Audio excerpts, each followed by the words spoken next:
Good evening doctors. ஆக்ஸாமிட் அகாடமியோட இந்த பேசிக்ஸ் ஆஃப் எக்ஸ்ரே கிளாஸ்க்கு ஃபர்ஸ்ட் ஆஃப் ஆல் உங்கள் எல்லாரையும் நான் வெல்கம் பண்ணுறேன். ஃபஸ்ட்டு இந்த கிளாஸ்க்குள்ளே போகிறதுக்கு முன்னாடி எக்ஸ்ரே அப்படிங்கிறது ரொம்ப இம்பார்ட்டனா, அதை நம்ம வந்து கண்டிப்பாக கற்றுக்கிட்டே ஆகணுமா அப்படிங்கிற கொஷின்ஸ் வந்து நம்ம எல்லாருக்கும் வந்து இருக்கும். ஓகேங்களா, எக்ஸாம்பிளாக இந்த கிளாஸ்லேயே கூட எடுத்துக்கலாம். பேசிக்ஸ் ஆஃப் எக்ஸ்ரே அப்படின்னு வந்து நம்ம கிளாஸ் வந்து சொன்ன உடனே கிட்டத்தட்ட 1000க்கும் மேலே வந்து ரெஜிஸ்ட்ரேஷன் வந்து வந்துருந்துச்சு நம்ம கிளாஸ்க்கு. ஸோ அதை வச்சே நமக்கு வந்து தெரிஞ்சுக்கலாம் நிறைய பேர் எக்ஸ்ரேவோட பேசிக்ஸ் வந்து கற்றுக்கிறதுக்கு ரொம்ப இன்ட்ரெஸ்டாக இருக்காங்க அப்படின்னு சொல்லிட்டு. ஓகே, இப்போது ஆய்ஸ் ப்ரொஃபஷனல்ஸை பொறுத்த வரைக்கும் எக்ஸ்ரே அப்படிங்கிறது ரொம்ப ரொம்ப இம்பார்ட்டன்ட். ஸோ நம்மக்கிட்ட வர கேசஸில் மெஜாரிட்டியான கேசஸ் வந்து பார்த்திங்க அப்படின்னா ஆர்த்தோ சம்மந்தமான கேசஸ் தான் இருக்கும். ஸோ அந்த கேசஸ் வந்து எல்லாமே கையில் வந்து எக்ஸ்ரே அப்படிங்கிற ஒரு பேசிக்கான டயக்னோஸ்டிக் டூல் வந்து வச்சுருப்பாங்க. ஸோ அதை பற்றி நம்ம கண்டிப்பாக வந்து தெரிஞ்சிருக்கணும்.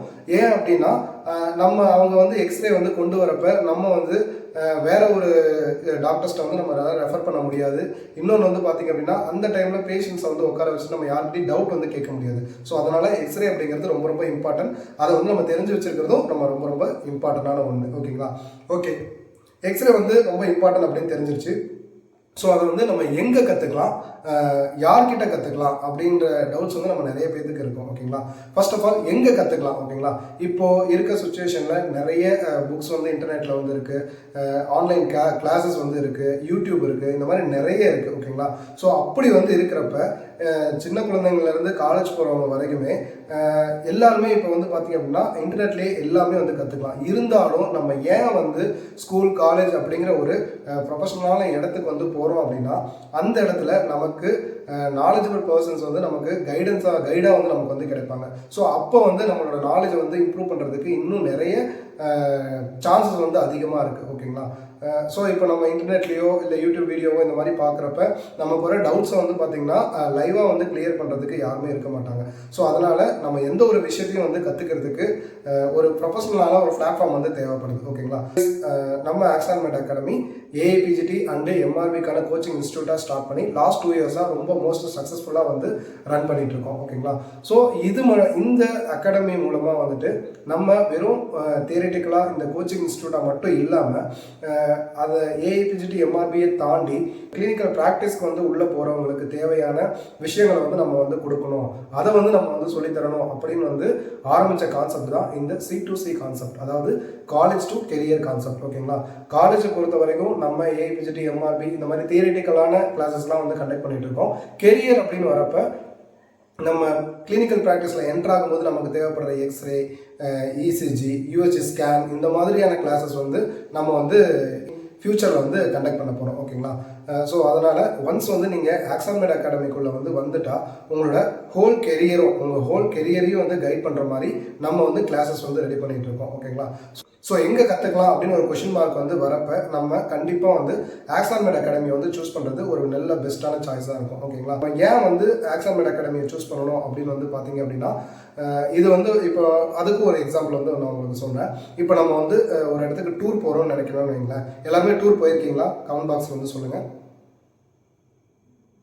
எஸ், மேக்ஸிமம் எல்லாருமே நம்ம வந்து டூர் வந்து போயிருப்போம். ஸோ இண்டிவிஜுவலாக வந்து ஒருத்தர் வந்து டூர் போகிறாரு, இன்னொருத்தர் வந்து டூரிஸ்ட் கைடோட வந்து டூர் போகிறாரு. இவர் 2 பேருமே வந்து ஒரே இடத்துக்கு தான் வந்து போகிறாங்க. ஓகேங்களா, ஆனால் இண்டிவிஜுவலாக டூர் போகிறவர் வந்து பார்த்தீங்க அப்படின்னா ஒரு நிறைய டைம் வந்து ஸ்பெண்ட் பண்ணி ஒரு மினிமலான இடத்த மட்டும்தான் அவங்களால சுற்றி பார்க்க முடியுது. அதே ஒரு டூரிஸ்ட் கைடோட போகிறவங்க வந்து பார்த்தீங்க அப்படின்னா கம்மியான டைமில் இம்பார்ட்டண்டான எல்லா பிளேஸையுமே வந்து சுற்றி பார்த்துட்டு அந்த பிளேஸை பற்றியான நாலேஜும் அவங்க வந்து கெயின் பண்ணிக்கிறாங்க. ஓகேங்களா, ஸோ இதுக்காக தான் நம்ம வந்து ஒரு அகாடமியை வந்து சூஸ் பண்ணுறோம். ஸோ உங்களுக்கு ஒரு நல்ல ஒரு கைடன்ஸாக இருக்கக்கூடிய இந்த ஆக்ஸாமிட் அகாடமி வந்து பார்த்தீங்க அப்படின்னா எம்ஆர்பி, ஏஐபிஜிடி இது 2க்குமே வந்து உங்களுக்கு எந்த இடத்துல வந்து டைம் வந்து இன்வெஸ்ட் பண்ணணும், எந்த பார்ட் வந்து நல்லா இம்பார்ட்டண்ட்டாக படிக்கணும், எப்படி படித்தா சீக்கிரமாக இந்த சப்ஜெக்ட்ஸ்லாம் வந்து கம்ப்ளீட் பண்ண முடியும், இது எல்லாத்தையுமே வந்து சொல்லித்தர ஒரு அகாடமியாக தான் நம்ம அகாடமி வந்து இருக்கும். இன்னொரு விஷயம் என்ன அப்படின்னா நம்ம அகாடமியை பொறுத்த வரைக்கும் ஸ்டாஃப்ஸ், ஸ்டூடெண்ட்ஸ் அந்த மாதிரியான ஒரு ரிலேஷன்ஷிப்பே வந்து இருக்காது.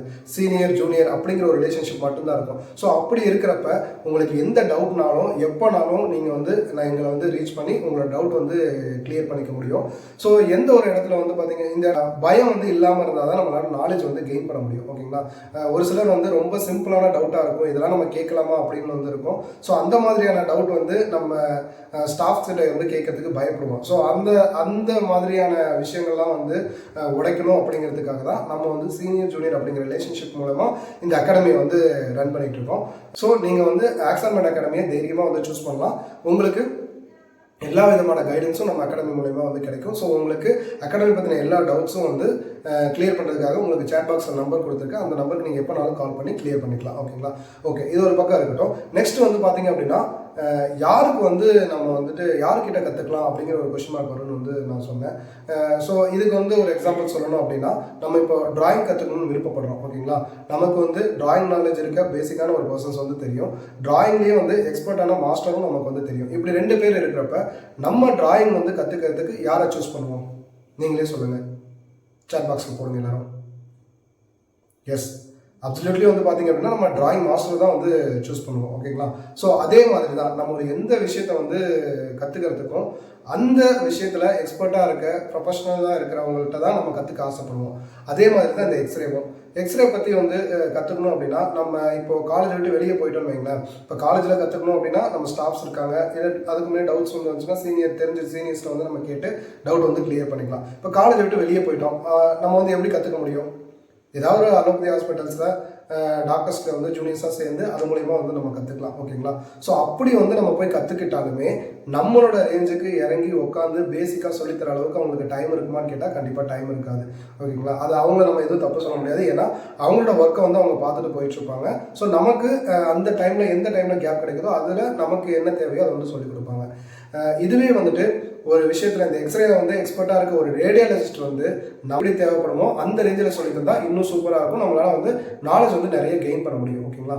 ஸோ நான் எனக்கு தெரிஞ்ச ஃப்ரெண்ட் சர்க்கிளில் வச்சு ஒரு ரேடியாலஜிஸ்ட்டை தான் வச்சு இந்த எக்ஸ்ரே கிளாஸை வந்து கண்டக்ட் பண்ணணும் அப்படின்னு வந்து நான் வந்து நினச்சேன். ஸோ அப்படி நான் வந்து ஒரு ரேடியாலஜிஸ்டாக தான் வந்து நான் வந்து இப்போ இந்த கிளாஸ் கண்டக்ட் பண்ணுறதுக்கு இன்வைட் பண்ணியிருக்கேன். ஸோ அவரை பற்றி வந்து சொல்லணும் அப்படின்னா அவர் கூட வந்து நான் ஒர்க் பண்ணியிருக்கேன் கொலியல்ஸில். ஸோ நான் எக்ஸ்ரே பற்றி ஒரு டவுட்ஸ்லாம் வரப்போ நான் அவர்கிட்ட வந்து கேட்பேன். ஸோ அப்போ வந்து அவர் எனக்கு சொல்லித்தர விதம் வந்து எனக்கு ரொம்ப பிடிச்சிருந்துச்சு. எப்படின்னு கேட்டிங்க அப்படின்னா, இப்போ ஒரு எக்ஸ்ரேல நம்ம ஒரு டவுட் வந்து கேட்குறோம் அப்படின்னா அவர் அந்த ஒரு டவுட்டை மட்டும் சொல்லிட்டு விட மாட்டார். ஸோ ஒரு எக்ஸ்ரே அப்படின்னா அதை வந்து எப்படி எடுத்தாங்க, அதை வந்து எந்த இடத்துல அந்த ஃபைண்டிங்ஸை வந்து பார்க்கணும், ஸோ ஃபர்தராக அதுக்கு என்ன நம்ம வந்து ட்ரீட்மெண்ட் பண்ணணும், ஒரு ஃபுல் ஒரு இதுவே நமக்கு வந்து சொல்லி கொடுத்துருவாரு. ஸோ அவர் சொல்லித்தர விதம் வந்து எனக்கு ரொம்ப பிடிச்சிருந்துச்சு. ஸோ இவரை வச்சு நம்ம பசங்களுக்கும் வந்துட்டு கிளாஸ் எடுத்தால் இன்னும் நல்லாயிருக்கும் அப்படின்னு யோசிச்சு உருவானது தான் இந்த பேசிக்ஸ் ஆஃப் எக்ஸ்ரே கிளாஸ். ஓகேங்களா? ஃபர்ஸ்ட் ஆஃப் ஆல் வந்து பார்த்தீங்க அப்படின்னா அவரை போய் நான் இந்த கிளாஸ், அதாவது இந்த எக்ஸ்ரே கிளாஸ் வந்து பார்த்தீங்க அப்படின்னா கிட்டத்தட்ட ஒரு 6 மந்த்தாக நான் வந்து பிளான் பண்ணிட்டு இருக்கேன். ஆனால் அதுக்கான டைம் ஷெட்யூல் வந்து கிடைக்கல. இப்போ தான் அவர்கிட்ட வந்து நமக்குன்னு டைம் வந்து ஷெட்யூல் வந்து ஒதுக்கி நமக்கு இந்த கிளாஸ் வந்து எடுத்துறேன் அப்படின்னு வந்து சொல்லியிருக்காரு. அவர்கிட்ட வந்து நான் இந்த கிளாஸ் வந்து கண்டக்ட் பண்ணணும் சார் அப்படின்னு போய் கேட்குறப்ப அவர் வந்து நிறைய கொஷின்ஸ் வந்து என்கிட்ட ரைஸ் பண்ணார். அதில் ஃபஸ்ட்டு கொஷின் வந்து என்ன அப்படின்னா, அவர் வந்து எப்படி கிளாஸ் எடுப்பேன்னு சொல்லிட்டாரு என்கிட்ட முன்னாடியே. சார், நான் வந்து இப்போ இங்கே இருக்க எம்பிபிஎஸ் ஸ்டூடெண்ட்ஸ்க்கு வந்து கிளாஸ் எடுக்கிறேன் அப்படின்னா நான் வந்து ஸ்லைடு வந்து ஷோ பண்ணுவேன். அதில் 60 ஸ்லைடு இருந்தாலும் நான் ஒரு 15 to 20 மினிட்ஸில் வந்து ஃபுல்லாக வந்துட்டு அதில் என்ன இருக்கோ அதை மட்டும் சொல்லிவிட்டு நான் வந்து முடிச்சிடுவேன் சார் அப்படின்னு வந்து சொன்னார். ஸோ உங்களுக்கு வந்து எப்படி தேவைப்படுதுன்னு எனக்கு சொன்னீங்கன்னா தான் நான் அதுக்கேற்ற மாதிரி கிளாஸ் வந்து கண்டக்ட் பண்ணணும் அப்படின்னு வந்து அவர் சொன்னார். ஸோ அப்போ வந்து நான் சொன்னேன், சார் நம்ம இந்த பேசிக் கிளாஸ் வந்து பார்த்திங்க அப்படின்னா ஃபஸ்ட் இயர் ஸ்டூடெண்ட்ஸ்லேருந்து எம்டி ஸ்டூடெண்ட்ஸ் வரைக்கும் எல்லாருமே வந்து அட்டென்ட் பண்ணுவாங்க. ஸோ எனக்கு வந்து பார்த்திங்க அப்படின்னா எக்ஸ்ரேவோட பேசிக்லேருந்து எனக்கு தேவைப்படும் சார். ஸோ அதனால் எனக்கு ரொம்ப பேசிக்லேருந்து ஸ்டார்ட் பண்ணி கொடுத்தீங்கன்னா ரொம்ப நல்லாயிருக்கும் அப்படின்னு வந்து சொன்னேன். அடுத்த ஒரு 2வது கொஷின் வந்து என்ன கேட்டார் அப்படின்னா, லாங்குவேஜ். சார், நீங்கள் ஆல்ரெடி சொல்லியிருக்கீங்க நீங்கள் தமிழில் வந்து படிப்பீங்க அப்படின்னு சொல்லிட்டு, ஸோ உங்களுக்கு லாங்குவேஜ் வந்து எப்படி இருந்தால் நல்லாயிருக்கும் சார் அப்படின்னு வந்து கேட்டார். சார், இங்கிலீஷில் வந்து எங்களுக்கு எடுத்தாலும் ஓகே தான், இருந்தாலும் பைலிங்குவலாக இருந்தால் இன்னும் நல்லாயிருக்கும் சார். ஏன்னா இங்கிலீஷில் வந்து கிளாஸ் எடுக்கும்போது நமக்கு ஏதாவது டவுட் இருந்துச்சுன்னா அதை கேட்கறதுக்கு நிறைய பேர் வந்து கூச்சப்படுவாங்க, அதை வந்து கேட்க மாட்டாங்க, நிறைய வந்து ஸ்கிப் பண்ணிட்டு போயிடுவாங்க. ஓகேங்களா? ஸோ அந்த மாதிரி இருக்கிறப்ப பைலிங்குவலாக இருக்கிறப்ப அவங்களுக்கு வர டவுட்ஸை வந்து கிளியர் பண்ணிக்கிறதுக்கு ஈஸியாக இருக்கும் சார். அதனால் எனக்கு பைலிங்குவலாக கிளாஸ் வேணும் அப்படின்னு வந்து சொன்னேன். ஸோ இந்த மாதிரி நிறைய வந்து கொஸ்டின் என்கிட்டேருந்து ரைஸ் பண்ணார். உங்களுக்கு எப்படி வேணும், உங்களுக்கு எப்படி சொல்லித்தரணும் அப்படின்னு சொல்லிட்டு. ஸோ நான் வந்து சாரை வந்து இந்த 6 மாதமாக வெயிட் பண்ணி அவரோட டைம் வந்து ஷெட்யூல் வந்து வாங்கி இந்த கிளாஸ் வந்து கண்டக்ட் பண்ணணும்னு வெயிட் வெயிட் பண்ணதுக்கு ஒரு மிகப்பெரிய ரீசன் இதுவும் ஒன்று. ஓகேங்களா? ஏன் அப்படின்னா நமக்கு என்ன தேவையோ, நமக்கு எப்படி சொன்னால் வந்து கரெக்டாக இருக்குமோ அந்த மாதிரி அவர் வந்து யோசித்து நமக்கு வந்து சொல்லி தருவார். ஓகே சார், சார்னு சொல்கிறீங்க, அவருக்கு வந்து பேர் எதுவும் இல்லையா அப்படின்னு வந்து நீங்கள் வந்து கேட்கலாம். ஸோ இப்போ சாரை பற்றி சொல்லணும் அப்படின்னா அவரோட நேம் வந்து டாக்டர் ஹரிஹரன், எம்டி ரேடியாலஜிஸ்ட். ஓகேங்களா? அவர் வந்து யூஜி எம்எம்சியில் வந்து படித்தார், பிஜி வந்து பார்த்தீங்க அப்படின்னா ஸ்டான்லி மெடிக்கல் காலேஜில் வந்து படித்தார். ஸோ இந்த 2 காலேஜோட நேம் சொல்லும் போதே உங்களுக்கு வந்து கண்டிப்பாக தெரிஞ்சிருக்கும் எவ்வளோ பிஸியான ஷெட்யூலில் வந்துட்டு அவர் வந்து இருந்திருப்பார், எவ்வளோ எக்ஸ்பீரியன்ஸ் வந்து அவர் கெயின் பண்ணியிருப்பார், எவ்வளோ நாலேஜ் வந்து கெயின் பண்ணியிருப்பார் அப்படின்னு சொல்லிட்டு உங்களுக்கு வந்து புரிஞ்சிருக்கும். ஸோ அவர் வந்து நமக்கு வந்து இந்த கிளாஸ் வந்து எடுக்கிறாரு அப்படின்னா அந்த கிளாஸை வந்து நம்ம கண்டிப்பாக வந்து யூஸ் பண்ணிக்கணும். ஸோ கிளாஸ்க்கு நடுவில் வந்துட்டு யாரும் வந்துட்டு பேச வேணாம். உங்களுக்கு டவுட்டுக்கு அப்படின்னு சொல்லிட்டு ஒரு தனியாக ஒரு டைம் வந்து கொடுக்குறோம். அந்த டைமில் நீங்கள் என்ன டவுட்னாலும் நீங்கள் வந்து சார்கிட்ட வந்து கேட்டுக்கலாம். ஓகேங்களா? இந்த கிளாஸ் வந்து ஸ்டார்ட் பண்ணுறதுக்கு முன்னாடி ஆக்ஸான்மெட் அகாடமியில் வந்துட்டு நீங்கள் ஒன்ஸ் வந்து ஜாயின் பண்ணிட்டீங்க அப்படின்னா, நீங்கள் வந்து நியூ ஸ்டூடெண்ட்டாகவும் இருக்கலாம், இல்லை ஓல்டு ஸ்டூடெண்ட்டாகவும் இருக்கலாம். ஒன்ஸ் நீங்கள் வந்து ஜாயின் பண்ணிட்டீங்க அப்படின்னா நான் சொன்ன மாதிரி காலேஜ் டு கெரியர், உங்களோட கெரியர் வரைக்கும் உங்களுக்கு என்னென்ன தேவையோ எல்லா கிளாஸும் இதில் வந்து நம்ம வந்து கண்டக்ட் பண்ணுவோம். அது மட்டும் இல்லாமல் அடுத்து வரப்போகிற இசிஜி, யூஎஸ்ஜி ஸ்கேன் இந்த மாதிரியான கிளாஸஸ் எல்லாத்துலேயுமே வந்து ஆக்ஸான்மெட் அகாடமியோட ஸ்டூடெண்ட்ஸ்க்கு வந்து ஆஃபர்ஸ் வந்து இருக்குது. அதுவும் இல்லாமல் முன்னுரிமை வந்து இருக்குது. ஆஃபர்ஸ் பொறுத்த வரைக்கும் ஏதாவது ஒரு இப்போ அடுத்தடுத்த அட்வான்ஸ் கிளாஸ் வந்து நம்ம கண்டக்ட் பண்ணுறப்ப ஒரு மினிமலான அமௌண்ட் வந்து நம்ம சார்ஜ் பண்ண வேண்டியது வரும். ஸோ அதில் வந்து நம்ம ஆக்ஸான்மெட் அகாடமியோட ஸ்டூடெண்ட்ஸ்க்கு வந்து பார்த்திங்கன்னா டிஸ்கவுண்ட்ஸ் வந்து இருக்குது. அடுத்து வந்து பார்த்திங்க அப்படின்னா இப்போ 100 சீட் தான் நம்ம லிமிட் வச்சுருக்கோம் அப்படின்னா அதில் ஆக்ஸான்மெட் அகாடமியோட ஸ்டூடெண்ட்ஸ்க்கு வந்து முன்னுரிமை வந்து அளிக்கப்படும். அவங்க வந்து கலந்துக்கிறதுக்கான சான்சஸ் வந்து கொஞ்சம் அதிகமாக இருக்கும். ஓகேங்களா? ஸோ இந்த மாதிரியான விஷயங்கள்லாம் இருக்குது. நான் முதல்ல வந்து சொன்ன மாதிரி ஆக்ஸான்மெட் அகாடமியில் நீங்கள் வந்து ஜாயின் பண்ணணும் அப்படின்னா அவங்களுக்கு கீழே வந்து நம்பர் வந்து கொடுத்துருக்கேன். அந்த நம்பருக்கு கால் பண்ணி நீங்கள் எப்போனாலும் வந்து கால் பண்ணி உங்களோட டவுட்ஸ் வந்து கிளியர் பண்ணிக்கலாம். ஓகே, இப்போ வந்து சார் வந்து கிளாஸ் வந்து ஸ்டார்ட் பண்ண போகிறாரு. எல்லோரும் வந்து மியூட் பண்ணிக்கோங்க. டவுட்ஸ் வந்து உங்களுக்கு தனியாக ஒரு டைம் கொடுப்போம், அந்த டைமில் வந்து நீங்கள் வந்து கேட்டுக்கலாம். ஓகேங்களா? Sir welcome sir. நீங்கள் வந்து இப்போது கிளாஸ் வந்து ஸ்டார்ட் பண்ணலாம் sir. Thank you. Okay, I'm Dr. Hariharan. Let me share my screen. Right side. Adani left தாண்டி.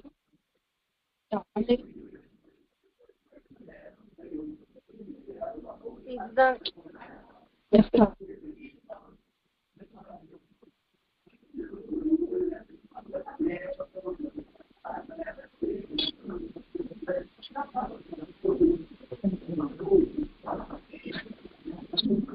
Hey. Sir, another intro கொடுத்தார் already. So let's go to the topic. நமக்கு just எக்ஸ்ரேயோட பேசிக் தான், ரொம்ப பேசிக்ல இருந்து ஆரம்பிக்க போறேன். நம்ம போக போக அடுத்தடுத்த ஸ்டேஜஸ்க்கு போகலாம். ஸோ யாருக்கெல்லாம் வந்துட்டு எக்ஸ்ரே பத்தி ஒரு ஓரளவுக்கு ஒரு அவுட்லைன் இருக்கு, ஜஸ்ட் சாட்ல மட்டும் ஜஸ்ட் போடுங்க, எஸ்ன்னு போடுங்க. If you have exposure to x-ray or if you have been able to diagnose X-ray, உங்களால் எக்ஸ்ரே வந்து படிக்க முடியும், நீங்கள் எக்ஸ்ரே வெளியே பார்த்துருக்கீங்க அந்த மாதிரினா ஜஸ்ட் சொல்லுங்கள். எத்தனை பேருக்கு எக்ஸ்ரே படிக்க தெரியும்? ஓகே,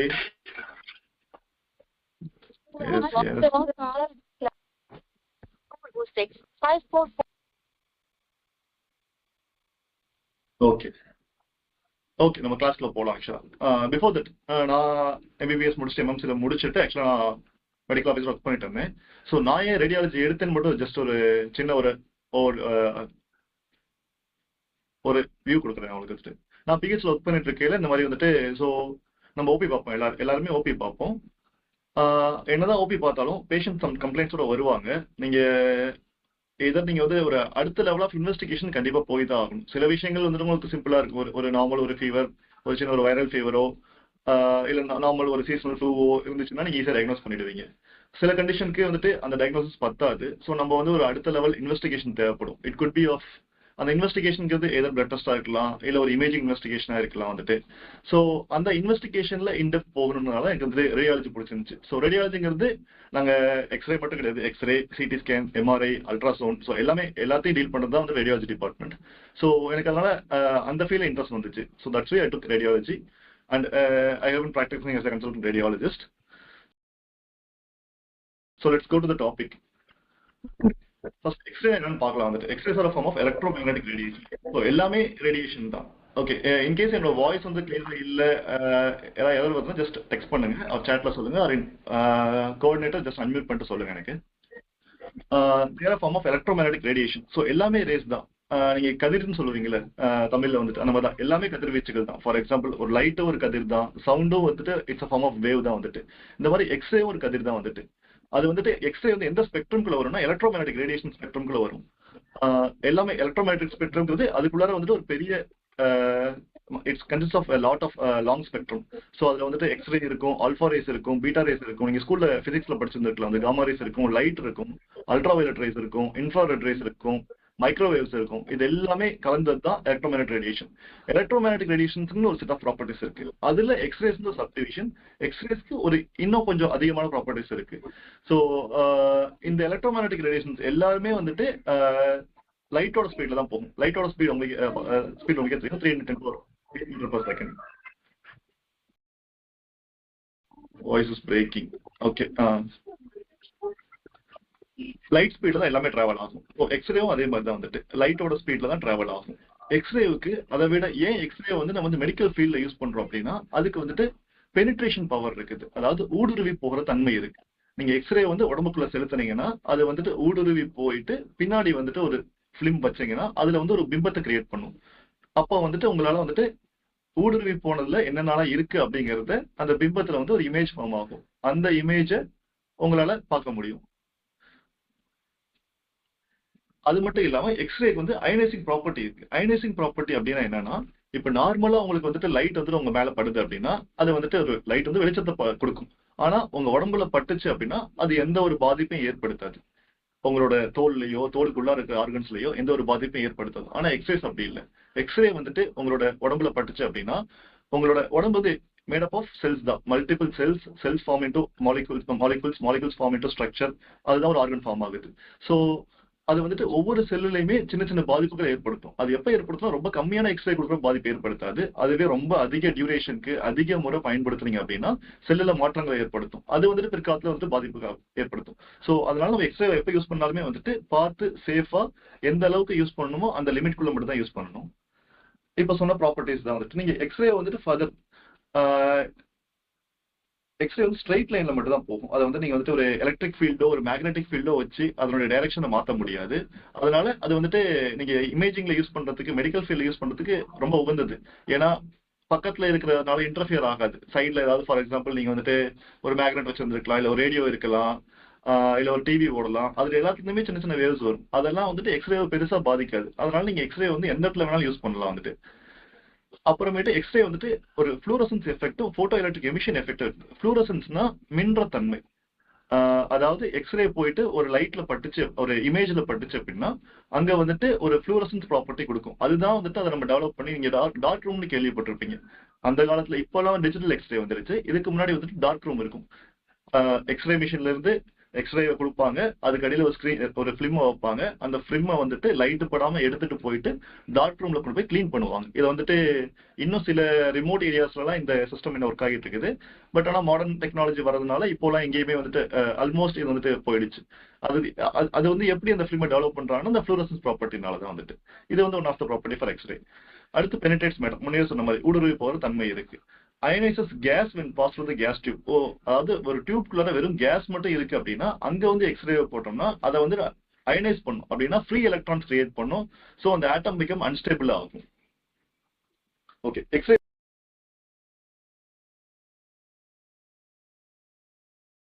வந்து ஒரு டைப் ஆஃப் ரேடியேஷன் முன்னாடியே சொன்னேன். ஸோ ரேடியேஷன்னா என்ன ஆக்சுவலா? எல்லாம் அதான் முன்ன சொன்ன மாதிரி எல்லாமே ரேடியேஷன் தான். லைட் ஒரு டைப் ஆஃப் ரேடியேஷன் தான். Voice is braking.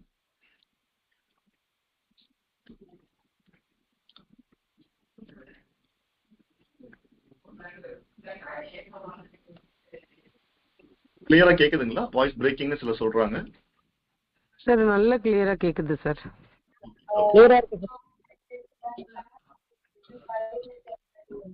Voice braking சொல்றவங்க உங்களோட எண்ட்ல இன்டர்நெட் ஸ்பீட் செக். ஓகே, ரேடியேஷன்ங்கிறது ஒரு சோர்ஸ்ல வந்து வந்து எனர்ஜி தான் வந்துட்டு. அது வந்துட்டு ஒரு மெட்டீரியல்லயோ இல்ல ஸ்பேஸ்லயோ வந்து டிராவல் ஆகும். ரெண்டு டைப் ஆஃப் ரேடியேஷன் இருக்குது. அயனைசிங் ரேடியேஷன் இருக்கு, நான் அயனைசிங் ரேடியேஷன் இருக்குது. முன்னே சொன்ன மாதிரி தான். அயனைசிங் ரேடியேஷன்னா அது வந்துட்டு உங்களோட உடம்புல பட்டு ஒரு மாற்றத்தை ஏற்படுத்தும். அங்க இருக்கிற செல்லுல, அங்க இருக்கிற ஆர்கன்ஸ்ல ஒரு மாற்றத்தை ஏற்படுத்தும். எக்ஸாம்பிள் எக்ஸ்ரேஸ், காமா ரேஸ் இதெல்லாம் வந்து அயனைசிங் ரேடியேஷன்ல வரும். நான் அயனைசிங் ரேடியேஷன்ங்கிறது வந்துட்டு எந்த மாற்றத்தையும் ஏற்படுத்தாது. For example visible light, infrared race இதெல்லாம் வந்துட்டு மாற்றத்தை ஏற்படுத்தாது. இதுதான் டிஃபரெண்ட் டைப்ஸ் ஆஃப் ரேடியேஷன். நான் ஓகே, இது வரைக்கும் நான் பேசின வரைக்கும் உங்களுக்கு புரியுதா இல்ல இன்னும் ஏன்னா வேற ஏதாவது எக்ஸ்பிளைன் பண்ணணுமா? இந்த இது ஸ்பீட் ஓகேவா, இன்னும் ஸ்லோவா போகணுமா, ஏதாவது கமெண்ட்ஸ்ல சொல்லுங்க. நான் கமெண்ட்ஸ் ஜஸ்ட் பார்த்துட்டு தான் இருக்கேன். ஸோ அதுக்கேற்ற மாதிரி நான் வந்துட்டு உங்களுக்கு என்னோட கிளாஸ் அட்ஜஸ்ட் பண்ணிக்கிறேன். ஸோ இதுதான் அயனைசிங் ரேடியேஷனுக்கும் நான் அயனைசிங் ரேடியேஷனுக்கும் உள்ள வேறுபாடுகள். ஓகே, நம்ம ஃபர்ஸ்ட் வந்து எக்ஸ்ரேயோட ப்ராப்பர்ட்டிஸ் எல்லாம் பார்த்துடலாம். ஃபர்ஸ்ட் அந்த இமேஜ் எப்படி ஃபார்ம் ஆகுது ஒரு சின்ன அவுட்லைன் கொடுத்துட்றேன். அதுக்கப்புறம் நம்ம வந்து எக்ஸ்ரே இமேஜ் வந்து நம்ம கொஞ்சம் பொறுமையா போகலாம். ஓகே, அயனைசிங் ரேடியேஷன் அண்ட் நான் அயனைசிங் ரேடியேஷன். அயனைசிங் ரேடியேஷன் கீழே என்னென்ன வரணும், அதாவது அயனைசிங் ரேடியேஷன்ஸ் எல்லாமே வந்துட்டு உங்களோட உடம்புல வந்து பாதிப்பை ஏற்படுத்தும் வந்துட்டு. இதெல்லாம் என்னன்னா gamma rays, cosmic ray, x-ray, alpha rays, beta rays இது எல்லாமே அயனைசிங் ரேடியேஷன் கீழே வரும். இதுக்கு எல்லாமே நீங்க எக்ஸ்போஸ் ஆகுறீங்க அப்படின்னா பார்த்து கேர்ஃபுல்லா இருக்கணும். காஸ்மிக் ரேங்கிறது வந்துட்டு யூஸ்வலா இங்க வந்து ரொம்ப கம்மியா தான் இருக்கும். நீங்க வந்து எர்த்தை விட்டு வெளியே பூமியை விட்டு வேற அட்மாஸ்பியர் அதாவது வேற கிரகத்துக்கு போறீங்க அப்படின்னா அங்கெல்லாம் காஸ்மிக் ரேஸ் ரொம்ப அதிகமா இருக்கும். விண்வெளிக்கு போறவங்க அப்படின்னா அவங்களுக்குலாம் காஸ்மிக் ரே எக்ஸ்போஷர் ரொம்ப அதிகமா இருக்கும். காமா ரேங்கிறது ஒரு எக்ஸ்ரேயோட ஹையர் ஸ்பெக்ட்ரம். பீட்டா ரே, ஆல்ஃபா ரேலாம் ஒரு பார்ட்டிகல் மாதிரி இருக்கும் வந்துட்டு. அடுத்து நான் அயனைசிங் ரேடியேஷன். இதுல என்னென்ன வரும்னா யூவி ரேஸ் வரும், அல்ட்ரா வயலட் ரேஸ்ன்னு சொல்லுவோம் வந்துட்டு.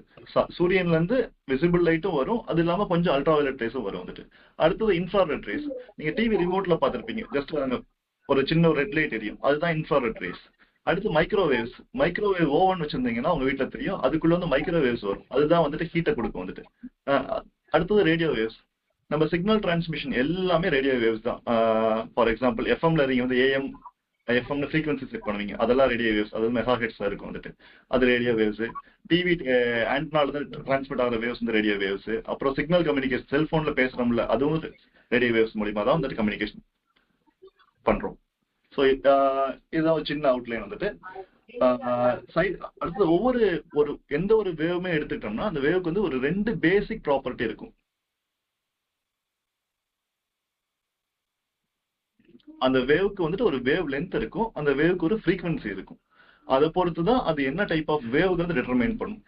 ஃபார் எக்ஸாம்பிள் ரேடியோ வேவ்ஸ் சொன்னோம். ரேடியோ வேவ்ஸ் தான் எலக்ட்ரோமேக்னெட்டிக் ரேடியேஷன்ல அந்த எலக்ட்ரோமேக்னெட்டிக் ஸ்பெக்ட்ரம்ல இருக்கிறதுலயே wave with longest wave length, அதாவது இருக்கிறதுலே பெரிய வேவ் அதுதான்.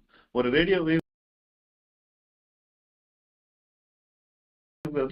சாரி நான் வந்துட்டு பாயிண்டர் ஆன் பண்ணவே இல்லை. ஓகே ஓகே, பாயிண்டர் தெரியுதுல, இப்போ தெரியும் நினைக்கிறேன்.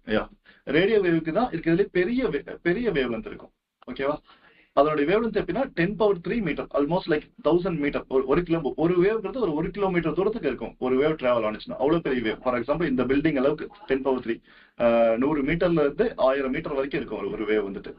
அடுத்தது மைக்ரோவேவ்ஸ். மைக்ரோவேவ் சைஸ் பார்த்தோம்னா ஹியூமன் சைஸ் 10⁻² மீட்டர் இந்த சைஸ்ல இருக்கும். இன்ஃப்ராரெட் இன்னும் ரொம்ப குட்டியா, ஒரு நீடிலோட ஒரு பாயிண்டோட டிப் சைஸ் தான் ரொம்ப குட்டியா இருக்கும். அடுத்தது விசிபிள் லைட். விசிபிள் லைட்லாம் நம்ம கண்ணில் லைட்டை பார்க்க முடியுது, ஆனா அந்த லைட்டோட வேவ் லென்த் எவ்வளோன்னு பார்த்தீங்கன்னா ரொம்ப குட்டியா இருக்கும் வந்துட்டு. எவ்வளோனா ஒரு பாக்டீரியா சைஸ்க்கு, ஒரு புரோட்டோசோவன் சைஸ்க்கு தான் இருக்கும், ரொம்ப குட்டியா இருக்கும். அல்ட்ரா வயலட் ரேஸ் அதை விட சின்னது, எப்படின்னா ஒரு மாலிகுல் சைஸ் தான் இருக்கும். எக்ஸ்ரேஸ் ரொம்ப குட்டி, ஆட்டம் சைஸ் தான் இருக்கும். காமா ரேஸ் அதை விட குட்டி, ஆட்டம்குள்ள இருக்கிற நியூக்ளியஸ் சைஸ் தான் காமா ரேஸ் வந்து இருக்கும். ஓகேவா, இதுதான் வந்து ஒரு கம்பேரிசன். நீங்க போக போக இந்த ஸ்பெக்ட்ரம் பார்க்கலாம், வேவ் லென்த் குட்டி ஆகிட்டே போகும். வேவ் லென்த்துக்கும் ஃப்ரீக்வன்சிக்கும் உள்ள ரிலேஷன்ஷிப் என்னன்னா, வேவ் லென்த் வந்து பெருசா இருந்துச்சு அப்படின்னா ஃப்ரீக்வன்சி கம்மியா இருக்கும். அதே வேவ் லென்த் வந்துட்டு கம்மியா இருந்துச்சு அப்படின்னா ஃப்ரீக்வன்சி ரொம்ப அதிகமா இருக்கும். இதுதான் வேவ் லென்த்துக்கும் ஃப்ரீக்வன்சிக்கும் உள்ள கம்பேரிசன். ரேடியோ வேவ்ஸ்க்கு எல்லாமே வந்துட்டு ஃப்ரீக்வன்சி பாத்தீங்கன்னா வேவ் லென்த் வந்து நம்ம யூனிட் எப்படின்னா மீட்டர்ல சொல்லுவோம், அதுதான் வந்துட்டு பேசிக் யூனிட் ஃபார் வேவ் லென்த். அதே ஃப்ரீக்வன்சியோட யூனிட் பார்த்தோம்னா ஹெர்ட்ஸ். ரேடியோ வேவ்ஸ்க்கு வந்துட்டு ஃப்ரீக்வன்சி 10⁴ ஹெர்ட்ஸ்ல இருக்கும். அதுவே அது போக போக அப்படி ஸ்பெக்ட்ரம்ல இன்க்ரீஸ் ஆகிட்டே இருக்கும். மைக்ரோவேவ்ஸ்க்கு 10⁸ இருக்கும். இன்ஃப்ராரெட் ரேஸ்க்கு 10⁻12 இருக்கும். விசிபிள் லைட்க்கு 10⁻15 இருக்கும். ஸோ இந்த மாதிரியே வந்துட்டு அதனுடைய ஃப்ரீக்வன்சி இன்க்ரீஸ் ஆகிட்டே இருக்கும். ஸோ இதுதான் வந்துட்டு ஒரு basic outline of all the waves which we encounter in our day to day practice. இதுல வந்துட்டு இது எல்லாமே நம்ம வந்துட்டு நம்ம மெடிக்கல் ஃபீல்ட்ல மட்டும் இல்ல, நாளடைவில் பார்க்குற எல்லா வேவ்ஸோட மொத்த குடும்பம் தான் இது. இதுல வந்து நம்ம எக்ஸ்ரேவை மட்டும்தான் மெடிக்கல் ஃபீல்ட்ல யூஸ் பண்றோம் வந்துட்டு. ஈவன் காமா ரேஸை யூஸ் பண்ணுவோம். காமா ரேஸ் எங்கன்னா வந்துட்டு இன்வெஸ்டிகேஷனுக்கு யூஸ் பண்ணாம சம்டைம்ஸ் ட்ரீட்மெண்ட்ல யூஸ் பண்ணுவோம் வந்துட்டு. இன்வெஸ்டிகேஷன்ல எங்கன்னா ஸ்பெக்ட்னு அடுத்தது இருக்கும். ஆக்சுவலா வந்துட்டு இன்னும் நீங்க எக்ஸ்ரேக்கு அப்புறம் சிடி இமேஜிங் இருக்குது, ஸ்பெக்ட் இருக்குது, பெட் இருக்குது, இந்த மாதிரி பெரிய பெரிய இன்வெஸ்டிகேஷன்லாம் இருக்குது. அங்கெல்லாம் கொஞ்சம் இடத்துல காமா ரேஸ் யூஸ் பண்ணுவோம். ஸோ நம்ம இப்ப பார்க்க போறது எக்ஸ்ரே மட்டும்தான். அடுத்தது போறோம். அடுத்த ஒரு சின்ன பிரீஃப் ஹிஸ்டரி. எக்ஸ்ரே எப்ப கண்டுபிடிச்சாங்க, ஓகேவா? அதுதான். இவர் யாருன்னா வில்ஹெல்ம் கோன்ராட் ரோன்ட்ஜன். இவர் தான் வந்துட்டு ஃபாதர் ஆஃப் ரேடியாலஜி. இவர் எக்ஸ்ரேவை கண்டுபிடிச்ச நாள் வந்துட்டு November 8, 1895. இவர் யாருன்னா, இவர் வந்துட்டு ஜெர்மனில இருந்து விஸ்பர்க் யூனிவர்சிட்டியில ஒரு பிசிக்ஸ் ப்ரொஃபஸரா ஒர்க் பண்ணிட்டு இருந்தாரு. அவர் வீட்டுல வந்துட்டு ஒரு பாஸ்பர் போட்டோகிராஃபிக் பிளேட்டை வச்சு ஒரு ஆராய்ச்சி பண்ணிட்டு இருக்கையில அங்க வந்துட்டு ஒரு அந்த பிளேட் மேல ஒரு இம்ப்ரெஷன் ஃபார்ம் ஆகுது, ஒரு பிம்பம் உருவாகுது. அவருக்கு அது என்னன்னு புரியல. அதனால ஓகே இது ஏதோ ஒரு கதிர்வீச்சுனால உருவாயிருக்குன்னு சொல்லிட்டு அவர் நினைச்சுக்கிட்டு அதுக்கு வந்து எக்ஸ் கதிர்கள்னு பேர் வைக்கிறாரு. நாளடைவில் அதுவே அதோட பேரா மாறிடுச்சு, எக்ஸ்ரேன்னு சொல்லிட்டு. ஸோ 1895 இதை கண்டுபிடிச்சாரு. 95 கண்டுபிடிச்சது. வித்தின் 2 இயர்ஸ்ல வந்துட்டு இந்த எக்ஸ்ரே வந்துட்டு மெடிக்கல் ஃபீல்ட்ல பிராக்டிஸ்க்கே வந்துடுச்சு. அவ்வளோ அப்பவே, ஏன்னா முதல்ல ஒரு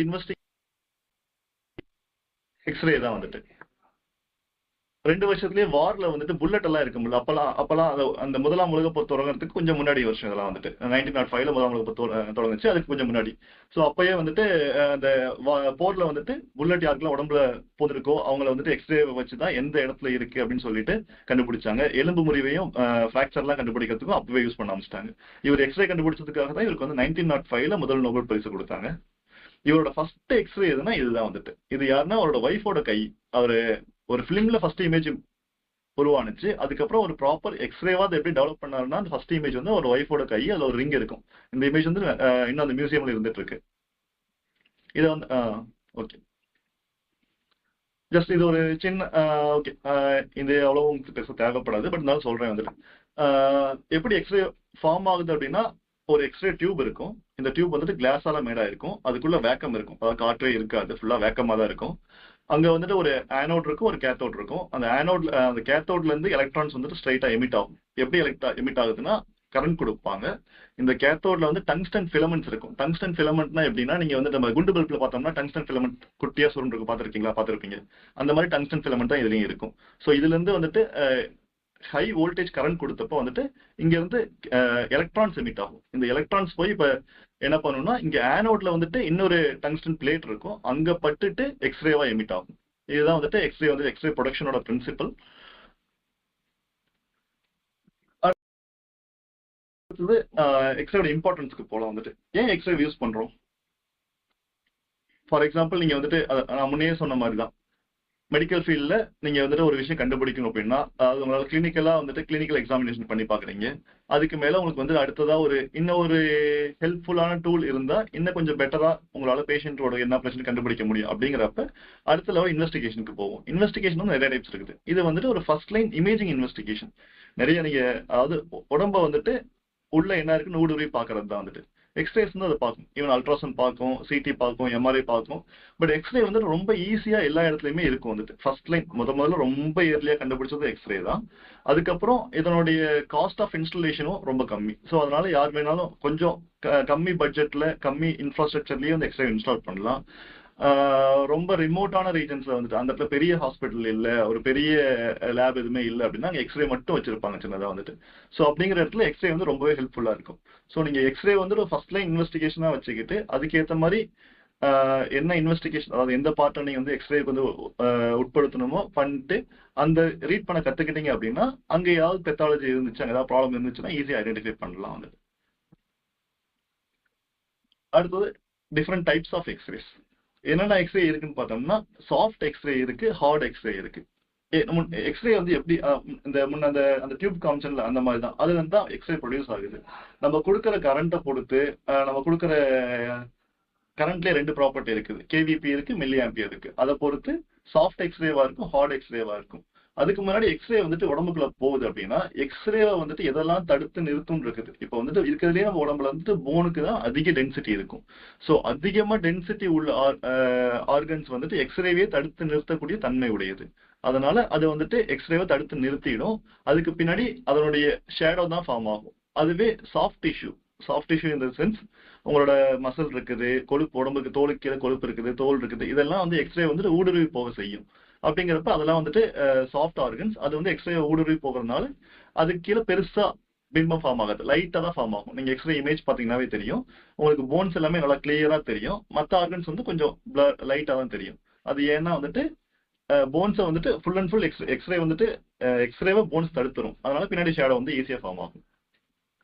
சாஃப்ட் எக்ஸ்ரே வந்துட்டு லோ எனர்ஜி எக்ஸ்ரே யூஸ் பண்ணுவோம், அதனால சாஃப்ட் டிஷ்யூலாம் ஈஸியா பார்க்கலாம். அதே இன் கேஸ் ஆஃப் ஹார்ட் எக்ஸ்ரேன்னு பார்த்தோம்னா ஹை எனர்ஜி யூஸ் பண்ணுவோம், அதனால நம்ம டென்ஸ் மெட்டீரியல் போன் எல்லாம் பார்க்கறதுக்கு ஹார்ட் எக்ஸ்ரே யூஸ் பண்ணுவோம். அடுத்து interaction of x-ray with matter. X-ray வந்து இப்போ ப்ரொடியூஸ் ஆயிடுச்சு. இப்போ நீங்க எக்ஸ்ரே வந்து கரண்ட் கொடுக்குறீங்க, அந்த டியூப்ல இருந்து எக்ஸ்ரே வருது. அடுத்து அந்த எக்ஸ்ரே வந்து எப்படி போயிட்டு ஒரு இமேஜ் ஃபார்ம் ஆகுது. அதுக்கு முன்னாடி அந்த எக்ஸ்ரேக்கு பல ப்ராப்பர்ட்டிஸை முன்னாடியே பார்த்தோம். இது வந்துட்டு ஒரு எக்ஸ்ரே போயிட்டு ஒரு ஹியூமன் பாடியில போய் பட்டுச்சு அப்படின்னா அதுக்கப்புறம் என்னென்னலாம் பண்ணுன்ட்டு, ஒரு ஃபார் எக்ஸாம்பிள் நீங்க வந்துட்டு ஒரு டியூப்ல இருந்து வருது, ஒரு எக்ஸ்ரே வந்து ஒரு கதிர்னு வச்சுக்கலாம். ஒரு 1,00,000 கதிர் வருதுன்னா அந்த 1,00,000 கதிருமே வந்துட்டு உடம்புக்கு ஃபர்ஸ்ட் ஆஃப் ஆல் போகாது.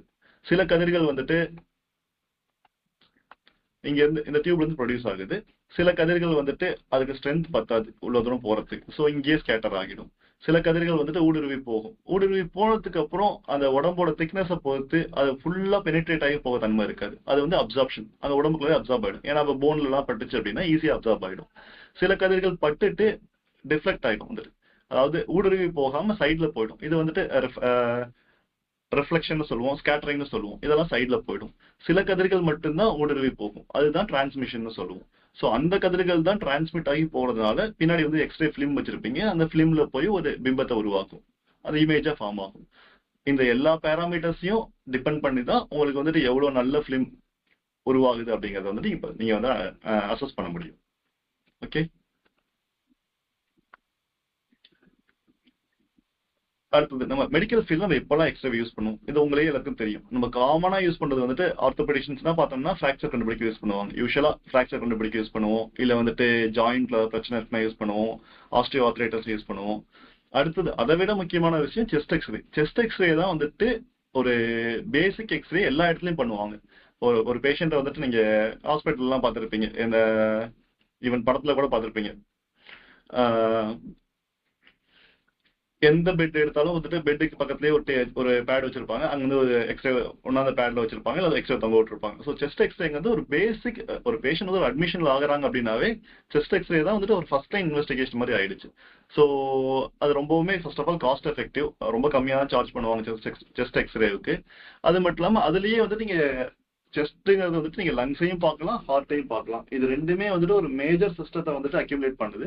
அதனால அங்க இருக்க பெத்தாலஜிஸ்ட் எல்லாம் அதுலயே பார்த்துடலாம். அப்படிங்கிறதுனால செஸ்ட் எக்ஸ்ரே வந்து ரொம்பவே இம்பார்ட்டன்ட். அதுல இருக்கிற டிசீஸ் எல்லாம் நீங்க டயக்னோஸ் பண்ணலாம். அடுத்தது மேமோகிராஃபி. மேமோகிராஃபி அப்படிங்கிறது வந்துட்டு மார்பகத்துக்கான ஸ்பெஷலைஸ்ட் எக்ஸ்ரே. ஏன்னா மார்பகத்துக்கு அதிக ரேடியேஷன் கொடுக்கக்கூடாது, அதுக்காக தனியா டிவைஸ் தான் மேமோகிராஃபி. ஓகே, அடுத்த அட்வான்டேஜஸ். அடுத்த அட்வான்டேஜ் என்ன, சரி நம்ம ஏன் எக்ஸ்ரே யூஸ் பண்றோம், மற்ற இன்வெஸ்டிகேஷன்லாம் யூஸ் பண்ணாம ஏன் எக்ஸ்ரே வந்துட்டு யூஸ் பண்றோம் அப்படின்னு பாத்தீங்கன்னா, ஃபர்ஸ்ட் ஆஃப் ஆல் எக்ஸ்ரே வந்துட்டு நீங்க ஜஸ்ட் ஒரு ரேடியேஷன் தான் கொடுக்குறோம். அந்த ரேடியேஷனுக்கு கொஞ்சம் ஹார்ம்ஃபுல் இருந்தாலும் வந்துட்டு ரொம்ப நெக்லிஜிபிள் தான் வந்துட்டீங்க, அதை கரெக்டா ப்ராப்பரா யூஸ் பண்ணோம்னா. அதனால அது மட்டும் இல்லாமல் நீங்க எதுவுமே வேற எதுவும் கிழிச்சு பார்க்க தேவையில்லை, ஒரு ஆப்ரேஷன் பண்ண தேவையில்லை. இல்ல இப்ப எண்டோஸ்கோபிஸ்லாம் இருக்குது, இந்த வாயு வழியா டியூப் விடுவாங்க, மூக்கு வழியா டியூப் விடுவாங்க, அந்த மாதிரி டியூப் எல்லாம் விட்டு பார்க்க தேவையில்லை, ஈஸியா அப்ரோச் பண்ணலாம். அதனால நான் இன்வேசிவ். அது மட்டும் இல்லாமல் ரிசல்ட்டும் குயிக்கா வந்துடும். நீங்க இப்ப டிஜிட்டல் எக்ஸ்லாம் எடுத்த உடனே ரீட் பண்ணலாம், வித்தின் ஃபியூ செகண்ட்ஸ்ல உங்களுக்கு இமேஜ் ஃபார்ம் ஆகிடும். இதெல்லாம் அட்வான்டேஜஸ். அடுத்து டிஸ்அட்வான்டேஜஸ் ஆர் லிமிடேஷன். அப்படின்னா இதுல எக்ஸ்ரேல என்னென்ன கஷ்டங்கள் இருக்கு அப்படின்னா, முன்ன சொன்ன மாதிரி தான், அதாவது போனை வந்துட்டு ஹார்ட் சப்ஸ்டன்ஸ் வந்துட்டு ஈஸியா எக்ஸ்ரேவை தடுத்து நிறுத்தும். அதனால அதனுடைய இமேஜ் ஸ்ட்ராங்கா ஃபார்ம் ஆகும். அதுவே சாஃப்ட் டிஷ்யூல வந்துட்டு ரொம்ப சூப்பரா ஃபார்ம் ஆகாது. அதனால சாஃப்ட் டிஷ்யூல இருக்கிற பிரச்சனைகளை வந்துட்டு அவ்வளவு ஈஸியா நீங்க கண்டுபிடிக்க முடியாது. ஓரளவுக்கு பார்க்கலாம், பட் ஆனா ரொம்ப இன்டெப்த்துக்கு பார்க்க முடியாது. அடுத்த இன்னொரு பிரச்சனை என்னன்னா, முன்ன சொன்ன மாதிரியே எக்ஸ்போஷிங் டு அயனைசிங் ரேடியேஷன் தான்.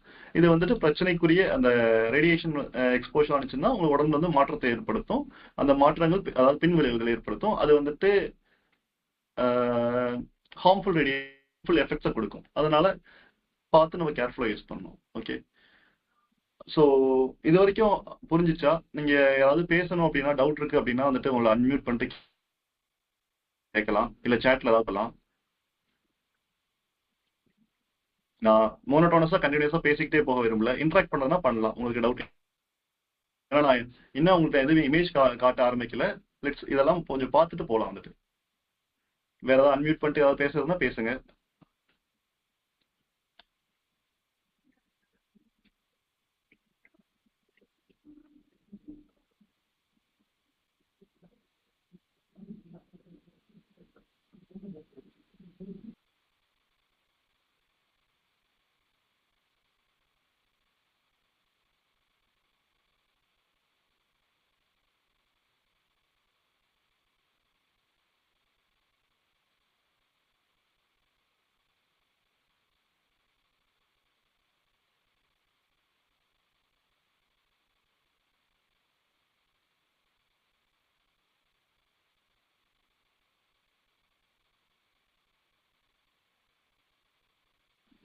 ஓகே, நம்ம அப்படியே கண்டினியூ பண்ணலாம். என்ன கொஞ்சம் நேரம் கழிச்சு வேணா அடுத்த ஒரு பிரேக் எடுத்து கொஞ்ச நேரம் உங்களை நீங்க ஏதாவது டவுட்ஸ் கேட்கறதா கொஞ்சம் நேரம் கழிச்சு கேளுங்க. ஓகே, வேற என்னன்னா நம்ம வந்து இப்போ வந்து எக்ஸ்ரேயோட ப்ராப்பர்ட்டிஸ் எல்லாம் பார்த்தோம். ஸோ அடுத்தது சேஃப்டி. நீங்க எக்ஸ்ரே வந்து கையாளுறதுக்கு முன்னாடி என்னென்ன சேஃப்டி மெஷர்ஸ் எல்லாம் எடுக்கணுங்கிறதையும் கண்டிப்பா தெரிஞ்சிருக்கணும். ஏன்னா எந்த ஒரு வேலையுமே பண்றதுக்கு முன்னாடி அதுல வரக்கூடிய பிரச்சனைகளை கண்டிப்பா தெரிஞ்சிருக்கணும். எங்களுக்கு சொல்லுவாங்க, எங்களோட நாங்கள் ப்ராக்டிஸ் ஃபார் எக்ஸாம்பிள் நாங்கள் இன்டர்ன்ஷிப் பண்ணுறப்பலாம் வந்துட்டு சர்ஜரி ரவுண்ட்ஸ்லாம் போவோம். இன்டர்ன்ஷிப்பில் even before that second year to final year வந்துட்டு சர்ஜிக்கல் ரவுண்ட்ஸ் போகிறப்பலாம் சொல்லுவாங்க, யார் வந்து ஒரு குட் சர்ஜன் கேட்பாங்க. அதாவது குட் சர்ஜன்னா ஒரு நல்ல அறுவை சிகிச்சை பண்ணக்கூடிய ஒரு நல்ல ஆப்ரேட் பண்ணக்கூடிய டாக்டர்ல, ஆப்ரேஷன் பண்ற டாக்டர்ல யார் வந்து நல்ல சர்ஜன் கேட்பாங்க. குட் சர்ஜன்னா who knows how to operate. அதாவது எந்த டாக்டருக்கு நல்லா ஆப்ரேஷன் பண்ண தெரியுதோ அவர் தான் good surgeon. Who is a better surgeon? குட்டை விட பெருசு பெட்டர். அதுக்கு அடுத்தது அவரை விட யாரு, அதாவது நல்லா ஆப்ரேட் பண்ண டாக்டரை விட யாரு நல்ல டாக்டர் அப்படின்னா, யாருக்கு எந்த டைம்ல ஆப்ரேட் பண்ண, ஏன்னா எல்லா கேஸும் நீங்க ஆப்ரேட் பண்ண முடியாது. Who knows when not to operate, he is a better surgeon. யாருக்கு வந்துட்டு எந்த டைம்ல ஆப்ரேட் பண்ண கூடாதுங்கிறது தெரிஞ்சிருக்குதோ அவரு தான் பெட்டர் சர்ஜன். அதாவது உனக்கு நல்லாவே ஆப்ரேட் பண்ண தெரிஞ்சிருக்கலாம், ஆனாலுமே வந்துட்டு சில கண்டிஷன்ல நீ கை வைக்க கூடாதுன்னா கை வைக்க கூடாது, அதுதான் better surgeon. Who is the best surgeon? Who knows how to deal with the complications. நீங்க ஆப்ரேட் பண்ணலாம், ஆனா ஆப்ரேட் பண்ணதுக்கு அப்புறம் வரக்கூடிய பின் விளைவுகளை, அதாவது அந்த ஆப்ரேஷனால வரக்கூடிய பிரச்சனைகளையோ அல்லது ஆப்ரேஷனுக்கு ரிலேட்டடா இல்லாம வரக்கூடிய மற்ற பிரச்சனைகளையோ யாரால ரொம்ப நல்லா ஹேண்டில் பண்ண முடியுதோ, அந்த பேஷண்ட்டையும் கியூர் பண்ண முடியுதோ அவங்க தான் பெஸ்ட் சர்ஜன். ஸோ இது மூணுமே தெரிஞ்சிருக்கணும். இது சர்ஜிக்கல் ஃபீல்டுன்னு இல்லை, எந்த ஃபீல்டுனாலுமே நம்ம ஒரு ட்ரீட்மெண்ட் பண்றோம் அப்படின்னாலுமே, ஒரு மெடிசன் கொடுக்குறோம் அப்படின்னாலுமே வந்துட்டு இந்த விஷயங்கள்லாம் தெரிஞ்சிருக்கணும். அதாவது எப்போ ஒரு மெடிசன் கொடுக்குறோமோ இல்லை ஒரு சர்ஜரி பண்றோமோ எப்போ பண்ணணும்னு தெரியணும், எவ்வளவு நல்லா பண்ணணும்னு தெரியணும், எப்போலாம் அதை பண்ணக்கூடாதுன்னு தெரியணும், அதே மாதிரி அதை பண்ணுனா வரக்கூடிய பிரச்சனைகளையும் ஹேண்டில் பண்ண தெரியணும். இது எல்லாமே வந்துட்டு தெரிஞ்சவங்க தான் ஒரு பெஸ்ட் பிசிஷியனாவோ ஒரு பெஸ்ட் சர்ஜனாவோ வர முடியும். ஸோ அதனால நம்ம எக்ஸ்ரேவை ஹேண்டில் பண்றதுக்கு முன்னாடி அதனால வரக்கூடிய பின்விளைவுகள்லாம் வந்துட்டு கருத்துல கொண்டு அதனால அதை சேஃபா யூஸ் பண்ணணும். வேற என்னெல்லாம் வரலாம்? நீங்க எக்ஸ்ரே வந்துட்டு எக்ஸ்ரே வந்து ரொம்ப அதிகமா எக்ஸ்போஸ் பண்ணீங்க, ரிப்பீட்டடா மல்டிபிள் எக்ஸ்ரே எடுக்கிறீங்க, இல்ல ஃபார் எக்ஸாம்பிள் மெஷினை வந்துட்டு கரெக்டா ஆன் பண்ணி வச்சுட்டு அப்படியே வச்சிருக்கோம், மெஷின் ஆஃப் பண்ணவே இல்லை, இல்ல ஒரே இடத்துலயே ரிப்பீட்டட் எக்ஸ்போஷர் கொடுக்குறோம் அப்படின்னா அந்த இடத்துல ஸ்கின் பர்ன்ஸ் ஏற்படலாம். அதாவது தோல்ல வந்து தோல் புண்கள், அந்த இடத்துல எரிஞ்சு போய் ஒரு காயம் ஏற்படலாம்.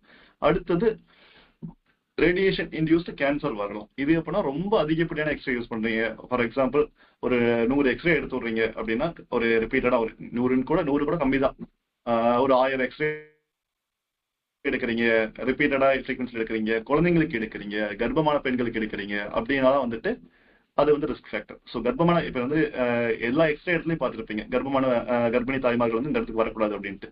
ஏன்னா கர்ப்பமான பெண்களுக்கு வந்துட்டு எக்ஸ்ரே கொடுக்குறப்ப உள்ள இருக்க குழந்தைய வந்துட்டு ரொம்ப ஈஸியா பாதிக்கும். பட் ஒரு எக்ஸ்ரேனா பிரச்சனை வராது. பட் மல்டிபிள் எக்ஸ்ரே ஒரு பெரிய சோர்ஸ் அப்படிங்கிறப்ப வந்துட்டு ரிப்பீட்டட் எக்ஸ்போஷர்லயோ இல்லை அதிகமான டோசேஜ் குடிக்கையிலயோ கண்டிப்பா பிரச்சனை வரும். அதனால இதெல்லாம் வந்துட்டு நீங்க சேஃப்டி மெஷர்ஸா எடுத்துக்கணும் வந்துட்டு. அடுத்தது நீங்க உங்களை பாதுகாத்துக்காக லெட் ஏப்ரான்ஸ் இருக்கு. லெட் ஏப்ரான் அப்படிங்கிறது வந்துட்டு லெட் உங்களுக்கே தெரியும், நீங்க வந்துட்டு மெட்டல்ஸ் யூஸ் பண்ணுவீங்க. ஸோ அதனால மேக் பண்ண ஏப்ரான் லெட் ஈக்குவல் டு ஏப்ரான்ஸ் இருக்கு. அதை வந்துட்டு நீங்க வந்துட்டு எக்ஸ்ரே டெக்னீஷியன்ஸ்லாம் பார்த்தா உள்ள போயிட்டு எக்ஸ்ரே எடுக்கல, அந்த ஏப்ரான் போட்டுக்கிட்டு தான் எடுப்பாங்க. ஏன்னா ஸ்கேட்டர் ரேடியோ முன்னே சொன்னேன், எக்ஸ்ரேயோட ப்ராப்பர்ட்டிஸ்ல ஸ்கேட்டரிங் ஒரு ப்ராப்பர்ட்டி, பட்டு செதறக்கூடிய ரேஸ் இருக்குது. அந்த சிதறக்கூடிய ரேஸ் வந்து உங்க மேல பட்டு உங்களோட ஸ்கின்ல அப்சர்வ் ஆகும். அதனால உங்களுக்கு வந்து அயனைசேஷன் ப்ராப்பர்ட்டிஸ்னால உங்களுக்கு பிரச்சனைகள் வரும். அதெல்லாம் தடுக்கிறதுக்காக லெட் ஏப்ரான் யூஸ் பண்ணணும். ஷீல்டு, இப்ப கண்ணுக்கெல்லாம் வந்துட்டு லெட்டால ஆன கிளாஸ் இருக்கும், காகுல்ஸ் இருக்கும். லெட்டான ஆன இப்ப தைராய்டுக்கு தனியா ஷீல்டு இருக்கும், தைராய்டு ஷீல்டு இருக்கும், ஹெட் ஷீல்டு இருக்கும். இந்த மாதிரி ஒவ்வொரு ஆர்கன்ஸ்க்கும் ஷீல்டு இருக்குது. அதெல்லாம் யூஸ் பண்ணிக்கிட்டு தான் நீங்க வந்துட்டு ஒரு எக்ஸ்ரே எடுக்கணும். அடுத்தது proper calibration of the equipment. ஏன்னா ஏன் அதுக்குன்னா அப்பதான் கரெக்டான கரண்ட்ல கரெக்டான ரேடியேஷன் எவ்வளவு தேவையோ அவ்வளவு மட்டும் கொடுப்போம். ரொம்ப அதிகப்படியாகவும் கொடுக்க மாட்டோம். கொடுத்தாலும் இமேஜ் கரெக்டா ஃபார்ம், அதாவது பேஷண்ட்க்கு டோஸ் அதிகமாகும். கம்மியா கொடுத்தனால இமேஜ் கரெக்டா ஃபார்ம் ஆகாது, அதையும் ரீட் பண்ண முடியாது. அடுத்து மினிமல் எக்ஸ்போஷர் டைம். ஏன்னா எக்ஸ்போஷர் டைம் நீங்க வந்து அதிகப்படுத்த பேஷண்ட்க்கு ரிஸ்க் அதிகம். இது எல்லாத்தையுமே வந்துட்டு நீங்க வந்து you have to take in account well taking x-ray. இது எல்லாத்தையும் கருத்துல கொண்டு தான் எக்ஸ்ரே எடுக்கணும்.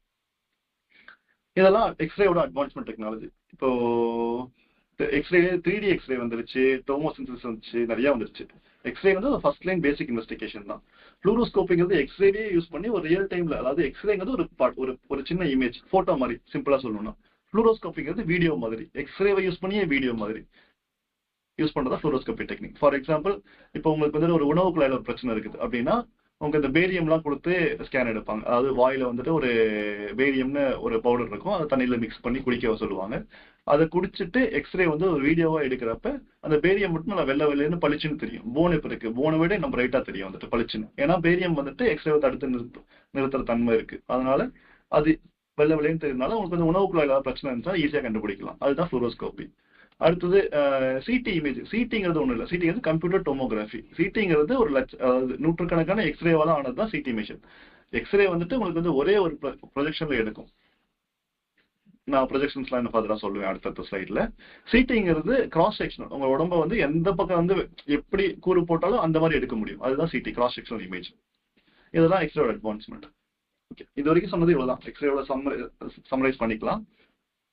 நம்ம வந்து ஒரு கிளினிக்கல் ஃபீல்டில் வந்துட்டு ஒரு பேசிக் இன்வெஸ்டிகேஷன், இதை வந்துட்டு எப்படி எல்லாம் ப்ராப்பராக யூஸ் பண்ணணும்னு பார்த்தோம். எக்ஸ்ரேவோட பேசிக் அப்ளிகேஷன்ஸ் பார்த்தோம், அதனுடைய ப்ராப்பர்ட்டிஸ் பார்த்தோம், அதனுடைய ரேடியேஷன், அதாவது ரேடியேஷன்ல இருந்து எப்படி ரேடியேஷனுக்கும் ஜென்ரல் ரேடியேஷன்ஸ்க்கும் எக்ஸ்ரே ரேடியேஷனுக்கும் என்ன டிஃபரன்சஸ் பார்த்தோம்.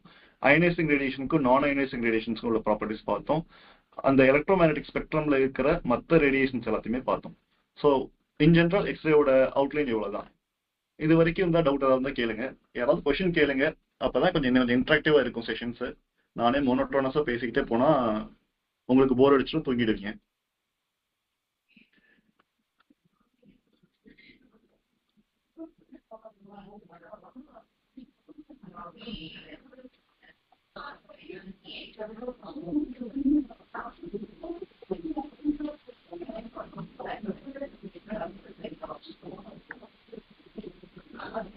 ஏதாவது டவுட் இருக்குங்களா?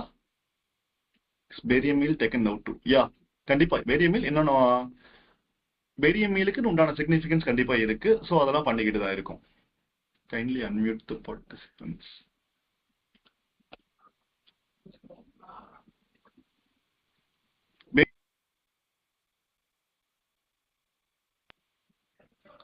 பேரியமில் பண்ணிட்டு தான் இருக்கும். மெடிக்கல் காலேஜஸ்லாம் வந்து பேரியமில் பண்ணுவாங்க. பட் கார்பரேட் ஹாஸ்பிட்டல், பெரிய ஹாஸ்பிட்டல்ஸ்லாம் பேரியம் மீல வந்துட்டு எண்டோஸ்கோபிஸ் ரீப்ளேஸ் பண்ணிடுச்சு. ஆனா சில கண்டிஷன்ஸ் வந்துட்டு இங்க எண்டோஸ்கோபியை விட பேரியம் மீல் நல்லா தெரியும். அதுக்கெல்லாம் பேரியம் மீல் ஸ்டில் ப்ரிஃபரபிள். ஆனா ரொம்ப கம்மியா தான் பண்றாங்க. Good evening sir. Good evening sir, இப்போ வந்து எக்ஸ்ரேஸ் அட்வான்ஸ்மெண்ட்லயே லைக் வீட்ல வந்து எக்ஸ்ரேஸ்லாம் எடுக்கிறாங்கல்ல சார்.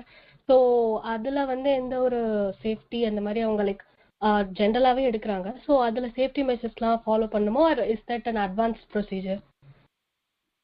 இல்ல வீட்ல வந்து எடுக்கிறாங்கன்னு எங்க சொல்றீங்க? ஆக்சுவலா இப்போ போர்ட்டபிள் எக்ஸ்ரேஸ் இருக்கு. லைக் என்னோட இப்போ என்னோட வந்து லைக் எனக்கு ஷோல்டர் வந்து எக்ஸ்ரே எடுத்தாங்க. லைக் ஓல்ட் ஏஜ் இருக்கிறதுனால ஸோ அவங்களால மூவ் ஆக முடியாது அப்படின்றனால வீட்லயே வந்து எக்ஸ்ரே எடுத்தாங்க. ஸோ அது வந்து ரொம்ப காம்பாக்டா இருந்துச்சு அந்த இன்ஸ்ட்ருமெண்ட். ஸோ அதனால வந்து ஸோ அதுல வந்து சேஃப்டி ப்ரிகாஷன் லைக் அவங்க எதுவுமே வியர் பண்ணல, அப்ரான்ஸ் அந்த மாதிரிலாம் எதுவுமே வியர் பண்ணல. ஸோ அதனால நம்மளுக்கு ஏதாவது ஒரு பாதிப்பு இருக்குமோ, or is that safe procedure? அது கேட்குறேன். ஐடியலி அந்த மாதிரி வந்துட்டு ஒரு போர்ட்டபிள் எக்ஸ்ரே வச்சு ஒரு டெக்னீஷியன் எடுக்கிறாங்க அப்படின்னா கண்டிப்பா ஏப்ரானா அவங்க வியர் பண்ணணும். அது அவங்க சேஃப்டிக்காக. இன்னொன்னு ஒரு எக்ஸ்ரே எடுக்கையில வந்துட்டு அந்த எக்ஸ்ரே எடுக்கக்கூடிய பேஷண்ட்டை தவிர்த்து மற்றவங்க எல்லாருமே அந்த ரூமை விட்டு வெளியே போறது அட்வைசபிள். நீங்க அந்த ரூம்ல இல்ல, ஏன்னா ஒரு ரூமை விட்டு பக்கத்து ரூம் போயிட்டீங்கன்னாவே போதும். ரூம்ங்கிறது ஒரு கான்கிரீட் செவர் தான். கான்கிரீட் செவர் வந்துட்டு கான்கிரீட் செவரோ இல்ல ஒரு பிரிக் செவரோ ஒரு செங்கல் வச்ச செவரோ எக்ஸ்ரே வந்துட்டு ஃபுல்லாவே தடுத்து நிறுத்திடும். அதை ஊடுருவி எக்ஸ்ரே போகாது. ஸோ நீங்க பக்கத்து ரூம் போறது பெட்டர். அதே ரூம்ல இருந்தீங்கன்னா கண்டிப்பா உங்களுக்கு ஒரு மினிமல் எக்ஸ்போஷர். இப்போ ஒரே எக்ஸ்ரேனா பிரச்சனை கிடையாது. அதுவே இது ரொம்ப ரொம்ப கம்மியான ரேடியேஷன்ஸ். அதுவே ரிப்பீட்டடா எடுக்கையில அதுவும் பிரச்சனை பாதிப்புகளை தான் ஏற்படுத்தும். எதுக்கு கொடுக்குறாங்க, அது ஏன் பர்டிகுலர்லி பேரியம் தவிர்த்து வேற மெட்டல்ஸ் கொடுக்க கூடாது? Okay, barium meal. பேரியம்ங்கிறது வந்துட்டு, ஏன்னா இப்ப நான் சொன்ன மாதிரி எக்ஸ்ரேக்கு ஒரு ப்ராப்பர்ட்டிஸ் இருக்கிற மாதிரி பேரியம்ங்கிறது அது ஒரு பவுடர் தான். நீங்க உங்களோட periodic table, chemistry periodic table எடுத்து பார்த்துருப்பீங்க. பேரியமோட அட்டாமிக் நம்பர் வந்துட்டு 53 நினைக்கிறேன். 53 or 55? 53, யா 55 நினைக்கிறேன், நாட் ஷோர். 53 or 55, okay. அதுக்கு உண்டான சில ப்ராப்பர்ட்டிஸ் இருக்கு. ஏன்னா பேரியம் வந்துட்டு ஃபர்ஸ்ட் ஆஃப் ஆல் தண்ணியில வந்துட்டு நீங்க மிக்ஸ் பண்ணி கொடுப்போம், ஆனா கம்ப்ளீட்லி கரையாது. ஸோ அப்படிங்கிறப்ப நீங்க குடிச்சீங்க அப்படின்னா அது வந்துட்டு உங்களுக்கு மோஷன் வழியா கண்டிப்பா வெளியே வந்துடும், உடம்புக்குள்ள அப்சர்வ் ஆகாது. அது ஒரு ப்ராப்பர்ட்டி. இன்னொன்னு, பேரியம்க்கு வந்துட்டு எக்ஸ்ரேவை நல்லா தடுத்து நிறுத்துற தன்மை அதிகமா இருக்கு. இப்போ நீங்க மற்ற மெட்டல்ஸ் எல்லாம் எதையுமே வந்து நீங்க வந்து அவ்வளவு ஈஸியா கரைச்சி கொடுக்க முடியாது. அது மட்டும் இல்லாம மற்ற மெட்டல்ஸா கொடுத்தீங்கன்னா அது அப்சர்வ் ஆனிச்சுன்னா சில டாக்ஸிசிட்டி இருக்கும் வந்துட்டு. அதெல்லாம் பேரியம்க்கு வந்துட்டு, பேரியம் நீங்க வாய் வழியா தான் கொடுக்குறோம் அப்படிங்கிறப்ப வந்துட்டு ஓகே 56 சொல்றாங்க, தேங்க்யூ. கொடுக்குற ஈஸியா எக்ஸ்கிரீட் ஆகிடும், உடம்புல பிளட் ஸ்ட்ரீம்ல அப்சர்வ் ஆகாது. ஸோ அதனால வரக்கூடிய டாக்ஸிசிட்டி வந்து ரொம்ப கிடையாது. அப்படிங்கிறப்ப நீங்க பேரியம் வந்து ரொம்ப safe to use for endoscopic, அதாவது for barium meal and follow through procedures. நீங்க மற்ற மெட்டல்ஸை வந்து நம்ம ஓரல் ஃபார்ம்ல ஈஸியா எடுத்துக்க முடியாது, அவ்வளவு ஈஸியா லிக்விட் ஃபார்ம்ல சஸ்பெண்ட் ஆகாது, ஃபுல்லா கோட் ஆகும். அது மட்டும் இல்லாம நீங்க பேரியம் குடிக்கையில உங்களோட மியூகோசல் சர்ஃபேஸ் எல்லாமே ஈஸியா கோட் பண்ணும். நீங்க வாய் வழியா குடிக்கிறீங்க அப்படின்னா உங்களோட ஃபேரிங்ஸ்ல இருந்து ஈசோபேகஸ் இருந்து ஸ்டொமக் ஈவன் டியோடினம் வரைக்கும் ஈஸியா கோட் பண்ணும். நீங்க வெயிட் பண்ணி பாத்தீங்கன்னா அடுத்தது ஃபாலோ த்ரூ பாத்தீங்கன்னா அது ஸ்மால் இன்டெஸ்டைனுக்கு போகல, அதையும் ஈஸியா கோட் பண்ணும். ஸோ மியூகோசல் சர்ஃபேஸை ஈஸியா கோட் பண்றதுனால நம்ம ஸ்டடிக்கு அந்த எக்ஸ்ரேவை ரீட் பண்றதுக்கு, அந்த ஃப்ளூரோஸ்கோபிக் இமேஜை ரீட் பண்றதுக்கு பெட்டரா இருக்கும். மற்ற மெட்டல்ஸ் ஈஸியா கோட் ஆகாது. அது மெட்டாலிக்னு தெரியும், உள்ள வந்துட்டு அட்டினியூவேஷன், அதாவது இமேஜ் ஃபார்ம் ஆகும், ஆனா மியூகோசாவை கோட் பண்ணாது சில மற்ற மெட்டல்ஸ் எதுவுமே வந்துட்டு அவ்வளவு ஈஸியா. அதனால மற்றதை வச்சு நம்ம படிக்க முடியும், அந்த இமேஜை வந்துட்டு ஈஸியா இன்டர்பிரட் பண்ண முடியாது. Any other questions? ஏதாவது கொஸ்டின் கேட்குறீங்களா? அடுத்த டாபிக் போகலாமா?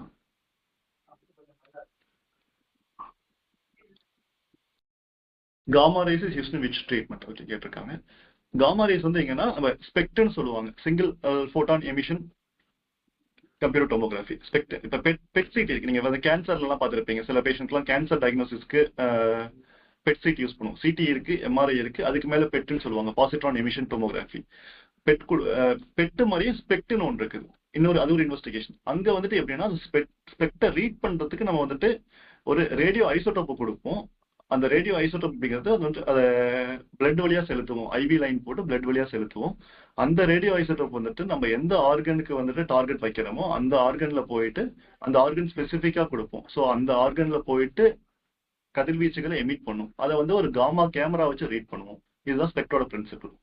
அங்க அந்த வெளியே வர கதிர்வீச்சுகள் தான் வந்துட்டு காமா ரேஸ். ஒரு மெலிக்னன்சிலியோ இல்ல கிட்னி பிரச்சனைகளுக்கோ இல்ல இந்த மாதிரி மல்டிபிள் ப்ராப்ளம்ஸ் இருக்கு, லிவர்ல ஒரு டியூமர் இருக்கு, மோஸ்ட் ஆஃப் டியூமர்ஸ்க்கு வந்து காமா ரேஸ் யூஸ் பண்ணுவோம், அதாவது டயக்னோஸ்டிக் யூஸ் பண்ணுவோம்.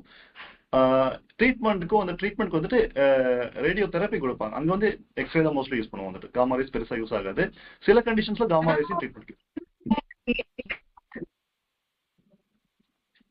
உங்க வாய்ஸ் கிளியரா இல்ல.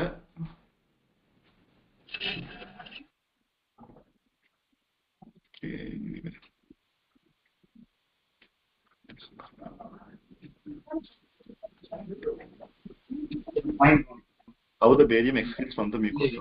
Barium வந்து மியூகோசாவை கோட் மட்டும் தான் பண்ணும், மியூகோசா வழியா அப்சர்வ் ஆகி உங்களோட பிளட் ஸ்ட்ரீமுக்கு போகாது. ஸோ அது ஈஸியா இன்டெஸ்டைன் வழியாவே நம்ம நார்மலா சாப்பிட்ற சாப்பாடுலாம் டைஜஸ்ட் ஆகி மோஷன்ல எக்ஸ்க்ரீட் ஆகிற மாதிரி பேரியமும் அப்படி மோஷன்ல எக்ஸ்க்ரீட் ஆகிடும். What is the side effect of intake of barium? நார்மலா உங்களுக்கு வந்துட்டு நீங்க இப்ப உணவு குழாயிலேயோ இப்ப வந்துட்டு எங்கேயுமே எந்த ஓட்டை இல்லை அப்படின்னா நீங்க பேரியம் ஸ்டடி பண்ணலாம். ஆனா ஒருத்தருக்கு வந்து நீங்க வந்து ஒரு ஃபார் எக்ஸாம்பிள் ஒரு அல்சர் இருக்கு, டியோடினல் அல்சரோ ஸ்டொமக் அல்சரோ இருக்கு. அந்த அல்சர் வந்துட்டு அல்சர் எப்படிங்கிறதுனா உங்களோட மியூகோசால ஒரு அரிப்பை ஏற்படுத்தும். அந்த அரிப்பை வந்துட்டு நல்லா டீப்பா ஏற்படுத்தி ஒரு ஓட்டை விழுந்துருச்சு அப்படின்னா பர்ஃபரேஷன் சொல்லுவோம். ஸ்டொமக்லயோ ஒரு டியோடன்ஸ்லயோ பர்ஃபரேஷன் ஏற்பட்டுச்சு. அப்படி இருக்க கண்டிஷனுக்கு நீங்க பேரியம் கொடுக்க மாட்டீங்க. ஏன்னா அப்படி கொடுக்கையில அந்த பேரியம் வந்துட்டு உங்களோட கேவிட்டியை விட்டு வெளியே போகும்.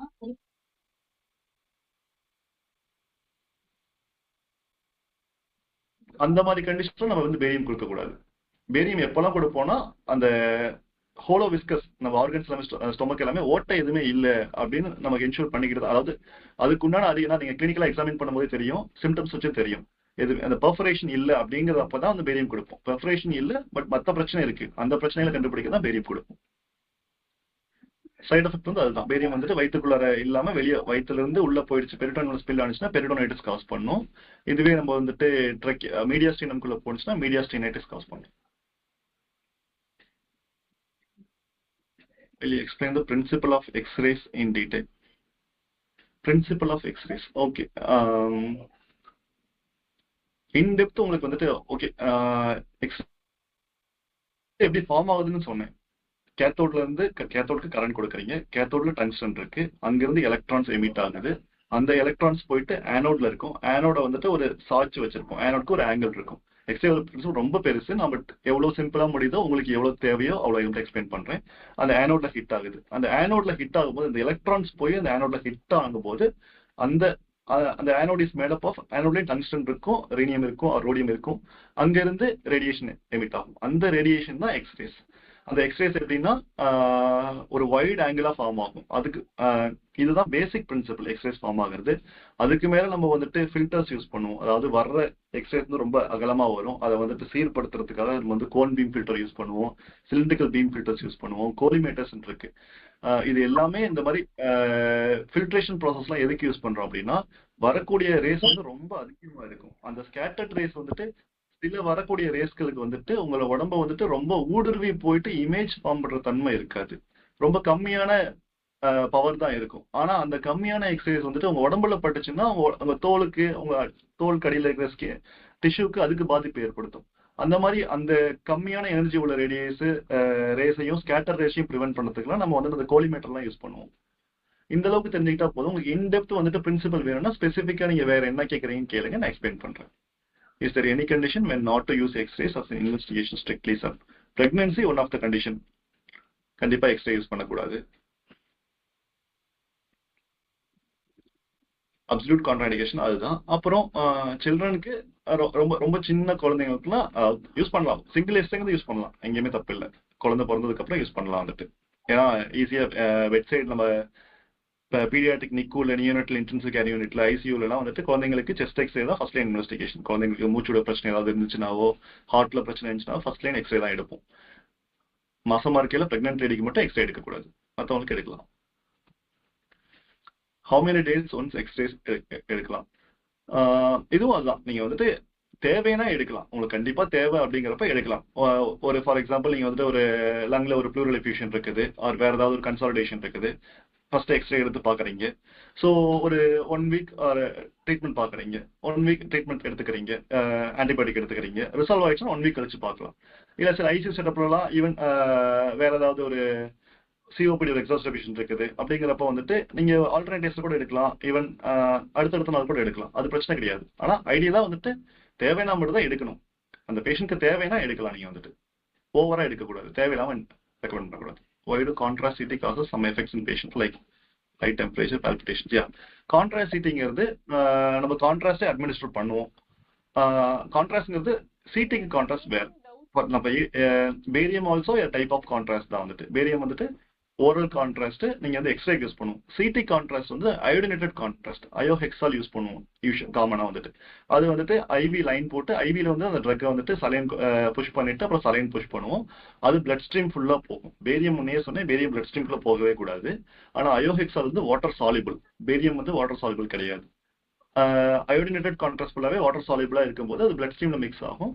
அது வந்துட்டு பிளட் ஸ்ட்ரீம்குள்ள போயிட்டு எல்லா ஆர்கன்ஸ்லயும் ஈஸியா டிஃப்யூஸ் ஆகும். அதுக்கேற்ற மாதிரி ஒவ்வொரு ஆர்கனும் என்ஹான்ஸ் ஆகும். அப்புறமேட்டு சிடி எடுப்போம். அதுதான் வந்து கான்ட்ராஸ்ட் சீட்டிங். ஸோ கண்டிப்பா நம்ம ஒரு மருந்து கொடுக்கையில சில பேஷண்ட்க்கு ஒரு நீங்க 1000 பேஷண்ட் கொடுத்தீங்கன்னா கண்டிப்பா ஒரு 3 பேர் 4 பேருக்கு கண்டிப்பா ரியாக்ஷன் வரதான் செய்யும். அது எல்லாமே ஈஸிலி மேனேஜபிள் தான். பல்பிடேஷன் வருது, இப்போ ஃபார் எக்ஸாம்பிள் ஒரு ஒரு அலர்ஜிக் ரியாக்ஷன் தான் வந்து நீங்க சில டஸ்ட் எக்ஸ்போஷன் அலர்ஜிக் ரியாக்ஷன் வரும். அந்த மாதிரி வந்து ஒரு சின்ன அலர்ஜிக் ரியாக்ஷன் தான். நம்மளா ஒரு அலர்ஜி எப்படி மேனேஜ் பண்ணுவோம் அந்த மாதிரி மேனேஜ் பண்ணலாம். அது மேனேஜ் பண்ணியும் அவங்களுக்கு வந்து சரியாகல அப்படின்னா அடுத்ததா அட்மிஷன் தேவைன்னா அட்மிஷன் போடலாம். How long will it last? யூஸ்வலா செட்டில் ஆயிடும், சீக்கிரமாவே செட்டில் ஆயிடும். ஐ திங்க் எல்லா கொஸ்டினும் ஆன்சர் பண்ணிட்டு நினைக்கிறேன். ஏதாவது கொஸ்டின் மிஸ் ஆயிருச்சா? Hello sir. Okay. Hello sir. Yeah hello sir இப்போ ப்ரெக்னென்ட் லேடிக்கு வந்து எக்ஸ்ரே நீடா இருந்தால் என்ன சார் பண்ணுறது? இல்ல நீடா தான் எடுக்கலாம், கண்டிப்பா எடுக்கலாம். அது அப்சல்யூட் கான்ட்ராயின், அதாவது இவங்களுக்குலாம் எடுக்கக்கூடாது. நீடா தான் கண்டிப்பா எடுக்கலாம். ஷீல்டு வச்சுட்டு எடுக்கலாம். ஃபார் எக்ஸாம்பிள் லெட் ஷீல்டு இருக்கு, நீங்க வயிற்றுக்கு மேல லெட் ஷீல்டு வச்சுட்டு செஸ்ட் எக்ஸ்ரே வேணும்னா எடுக்கலாம் வந்துட்டு. Okay sir. ஈவன் நீங்க அப்டாமன் எக்ஸ்ரே மோஸ்ட்லி 99% பிரெக்னென்ட் லேடிக்கு தேவைப்படாது. ஏன்னா எந்த கண்டிஷனும் அப்டாமன் எக்ஸ்ரே எடுத்து டயக்னோஸ் பண்ற மாதிரி பிரெக்னென்ட் லேடிக்கு பெருசா இல்ல. செஸ்ட்டுக்கு பார்க்கணும், செஸ்ட் எக்ஸ்ரே எடுக்கலாம். அப்படி எடுக்கணும்னாலும் இப்போ சிங்கிள் எக்ஸ்ரே எடுக்கிறதுனால பெரிய பாதிப்பு ஒன்றும் ஆகாது. ரிப்பீட்டடா இருக்கிறதா பாதிப்பு ஏற்படும். Okay sir, thank you sir. Okay okay further நம்ம கிளாஸ்க்கு போலாங்களா?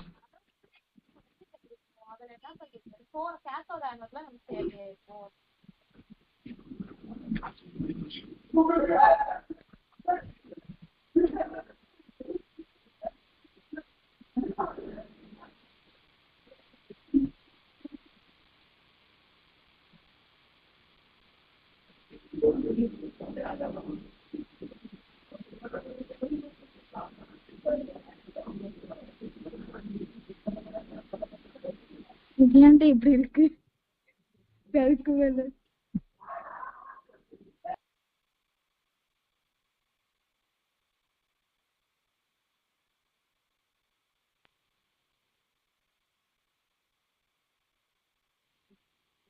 பேசவே இப்படிதான் இருந்துச்சு.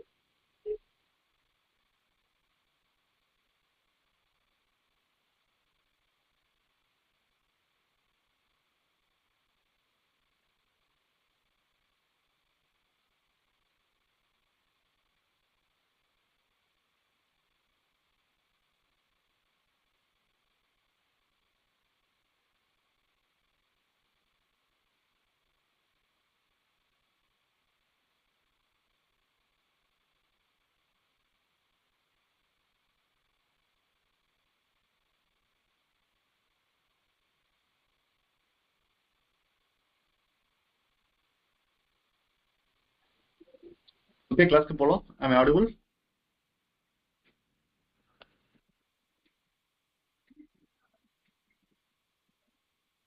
ஓகே.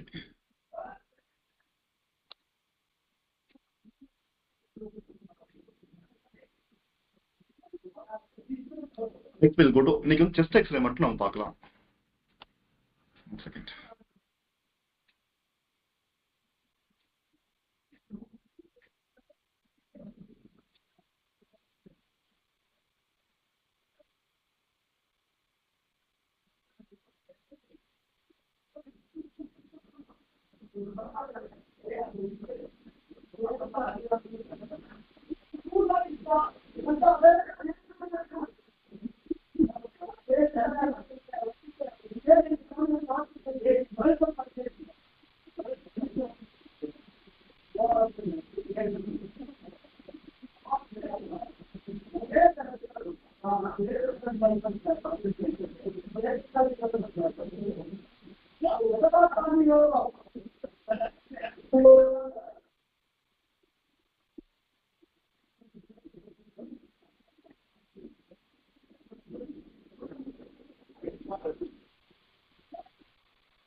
Okay.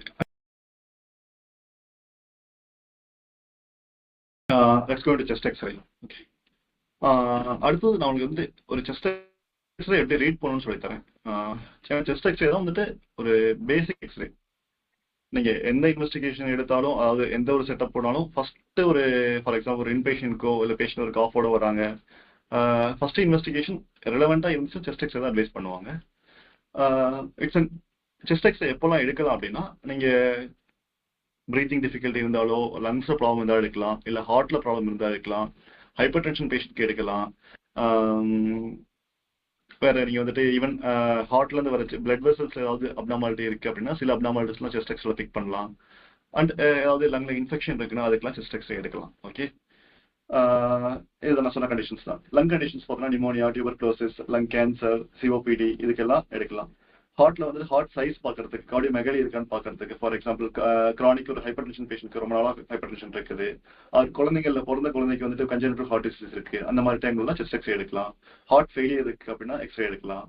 அடுத்தது லங்ஸ்ல ஏதாவது ஃப்ளூயிட் கலெக்ஷன் இருக்குது, ப்ளூரல் ஸ்பேஸ்ல வந்துட்டு ஃப்ளூயிட் கலெக்ஷன் இருக்குது, பல்மனரி எடிமா இருக்கு, ப்ளூரல் எஃபியூஷன் இருக்கு அப்படின்னா செஸ்ட் எக்ஸ்ரே எடுக்கலாம். அடுத்தது இன்ஜுரிஸ்ல வந்துட்டு ரிப் ஃப்ராக்சர் இருக்கு, அந்த ஃப்ராக்சர் போயிட்டு ஏதாவது லங்க குத்துனுச்சு அப்படின்னா நியூமோதொராக்ஸ் வரலாம், ஹீமோதொராக்ஸ் வரலாம். இந்த மாதிரி கண்டிஷன்லாம் செஸ்ட் எக்ஸ்ரே எடுப்பாங்க.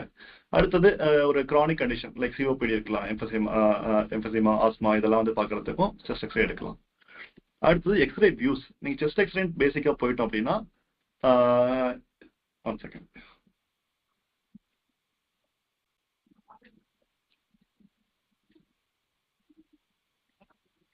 ஓகே, செஸ்ட் எக்ஸ்ரேல 3 வியூஸ் இருக்கு. PA view, lateral AP view, lateral view.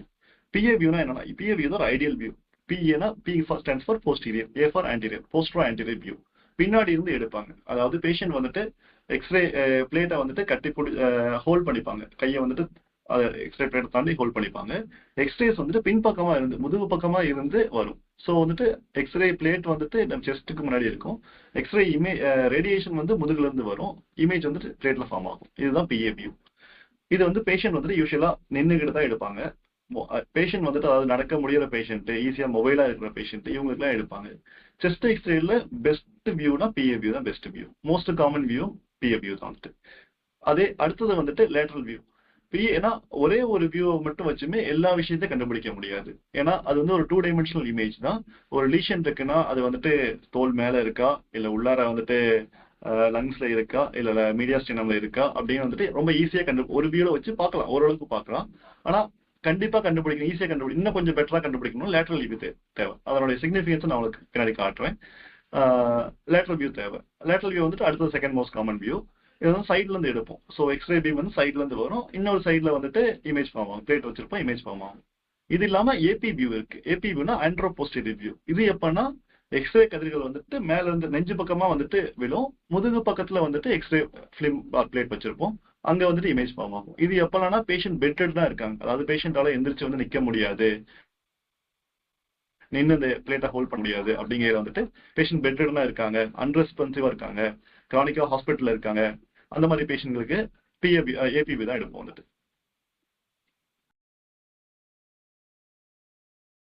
இதுதான் வந்துட்டு நான் ஏபிபி வந்து யூஸ்வலா பேஷண்ட் பெட்டர்னா இருக்காங்க, மொபைலா இருக்க முடியாது அப்படின்னா இங்க இருந்து வந்துட்டு எக்ஸ்ரேஸ் வரும், இங்க வந்துட்டு கீழே வந்து எக்ஸ்ரே ஃபிலிம் வைப்போம். ஸோ இமேஜ் வந்து இந்த இந்த இந்த பொசிஷன்ல இருந்து வரும். செகண்ட் நான் அந்த பாயிண்ட் ஆஃப் பண்ணிட்டேன், சாரி. ஓகே, இமேஜ் இங்க இருந்தா வரும். இதுதான் ஏபி வியூ. ஏபி வியூவையும் பிஏ வியூவையும் டிஃபரன்ஷியேட் பண்ணதுக்கு சில ஃபீச்சர்ஸ் இருக்கு.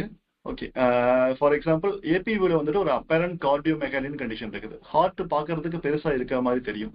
ஸோ நான் உங்களுக்கு பெத்தாலஜிஸ் எல்லாம் அடுத்த சப்சிக்வெண்ட் கிளாஸஸ்ல எக்ஸ்பிளைன் பண்றேன். இன்னைக்கு வந்துட்டு நார்மல் அனாட்டமி மட்டும் அவுட்லைன் கொடுக்குறேன். இங்க பாத்தீங்கன்னா ஹார்ட் வந்து கரெக்டான சைஸ்ல இருக்கு, இங்க வந்து ஹார்ட் வந்து பெருசா இருக்க மாதிரி இருக்குது. நீங்க இந்த இமேஜை கொடுத்தோடனே டக்குன்னு பார்த்துட்டு ஹார்ட் வந்து பெருசா இருக்குது, கார்டியோ மெகாலி அப்படின்னு சொல்லக்கூடாது. முதல்ல அது என்ன மாதிரி வியூல எடுத்திருக்காங்க அப்படிங்கறத அசஸ் பண்ணணும். ஏன்னா இது வந்து ஏபி வியூ.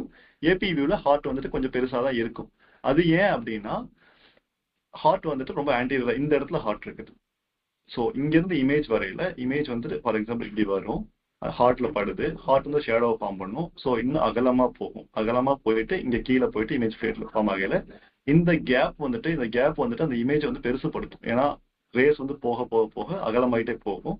அப்போ வந்துட்டு அந்த அப்பேரண்ட் கார்டியோமெகாலி கிடையாது, ஆனா இருக்கிற மாதிரி தெரியும். அதுதான் அப்பேரண்ட் கார்டியோமெகாலின்னு சொல்லுவாங்க, அகலமா போறதுனால. ஆனா பிஏ வியூல அப்படி இருக்காது. ஏன்னா ரேஸ் வந்துட்டு பின்புறமா இருந்து வருது, இங்க வந்து பிளேட் வந்து ஃப்ரண்ட்லயே இருக்கும். ஃபார் எக்ஸாம்பிள் இங்க இருந்து ரேஸ் வருது அப்படின்னா இங்க ரேஸ் வருது, ஹார்ட் இந்த இடத்துல இருக்குது. அதனுடைய ஷேடோ இங்கேயே ஃபார்ம் ஆயிட்டு உடனே. ஸோ ரேஸ் வந்து ரொம்ப அகலமா போறதுக்கான பாசிபிலிட்டிஸ் அங்கே கிடையாது. அப்படிங்கிற பிஏ வியூல ஹார்ட் வந்து கரெக்டான ஷேப்ல இருக்கும். இதுதான் வந்து இது வந்து ஒரு பேசிக் ஃபியூச்சர். அடுத்தது அப்பெக்ஸ். லங்கோட அப்பெக்ஸ் வந்து நல்லா மேலே போயிருக்கும், கிளாவிக்கல் வந்து கொஞ்சம் கீழே வந்திருக்கும். இது பிஏ வியூல. அது ஏபியூல வந்து ஜஸ்ட் கிளாவிக்கல டச் பண்ணிட்டு இருக்கும். உங்களுக்கு போன்ஸ் எல்லாமே அனாட்டமில படிச்சிருப்பீங்க, எல்லாமே ஞாபகம் இருக்கும்னு நினைக்கிறேன். ஸோ கிளாவிக்கல் போன், அப்பெக்ஸ், லங்கோட அப்பெக்ஸ். அப்பெக்ஸ்ங்கிறது லங்கோட அப்பர் மோஸ்ட் ரீஜன். அதுதான் லங்கோட அப்பர் மோஸ்ட் ரீஜன். அது வந்து கிளாவிக்கல் டச் பண்ணிட்டே இருக்கும் ஏபி வியூல. பிஏ வியூல நல்லாவே ஸ்பேஸ் மேலே போயிருக்கும். இது வந்துட்டு ஒரு 2 மோஸ்ட் காமன். இது அடுத்து 3வது வந்துட்டு ஸ்கேப்புலா. ஸ்கேப்புலா வந்துட்டு இந்த இடத்துல நம்ம, ஏன்னா பிஏ வியூ வந்து பேஷண்ட் நல்லா கையை கொண்டு போயிட்டு பின்னாடி கொண்டு போயிட்டு வச்சிருப்பாங்க, கையை நல்லா வந்துட்டு எக்ஸ்டெண்ட் பண்ணியிருப்பாங்க. அதனால ஸ்கேப்புலா வெளியே வந்திருக்கும். இங்க பார்த்தீங்கன்னா இந்த இடத்துல ஒரு இமேஜ் ஃபார்ம் ஆகுது. இதுதான் ஸ்கேப்புலா போன் இங்க ஃபார்ம் ஆகுது. இந்த இமேஜ் வந்துட்டு லங் ஃபீல்ட்ல வந்துட்டு பெருசா சூப்பர் இம்போஸ் பண்ணாது. ஆனா அதுவே ஏபி வியூல பாத்தீங்க அப்படின்னா ஸ்கேப்புலா நல்லா உள்ள வந்துட்டு லங் ஃபீல்ட்லயும் சூப்பர் இம்போஸ் பண்ணும். இந்த 3 ஃபியூச்சரை வச்சுதான் அது ஏபி வியூவோ பிஏ வியூவோ டிஃபரன்ஷியேட் பண்ணும்.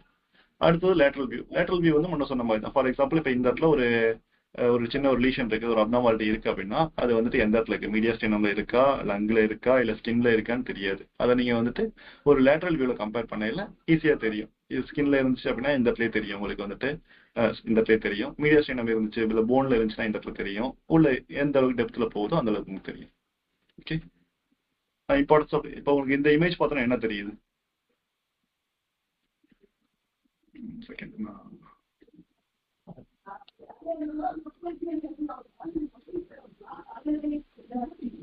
இமேஜ் பார்த்ததுல இந்த சிங்கம் வந்துட்டு ஏதோ ஒரு சின்ன அனிமலை கடிச்சு சாப்பிடுதுன்னு நினைப்போம். ஆனா இதுதான் லேட்ரல் வியூவோட இம்பார்ட்டன்ஸ்.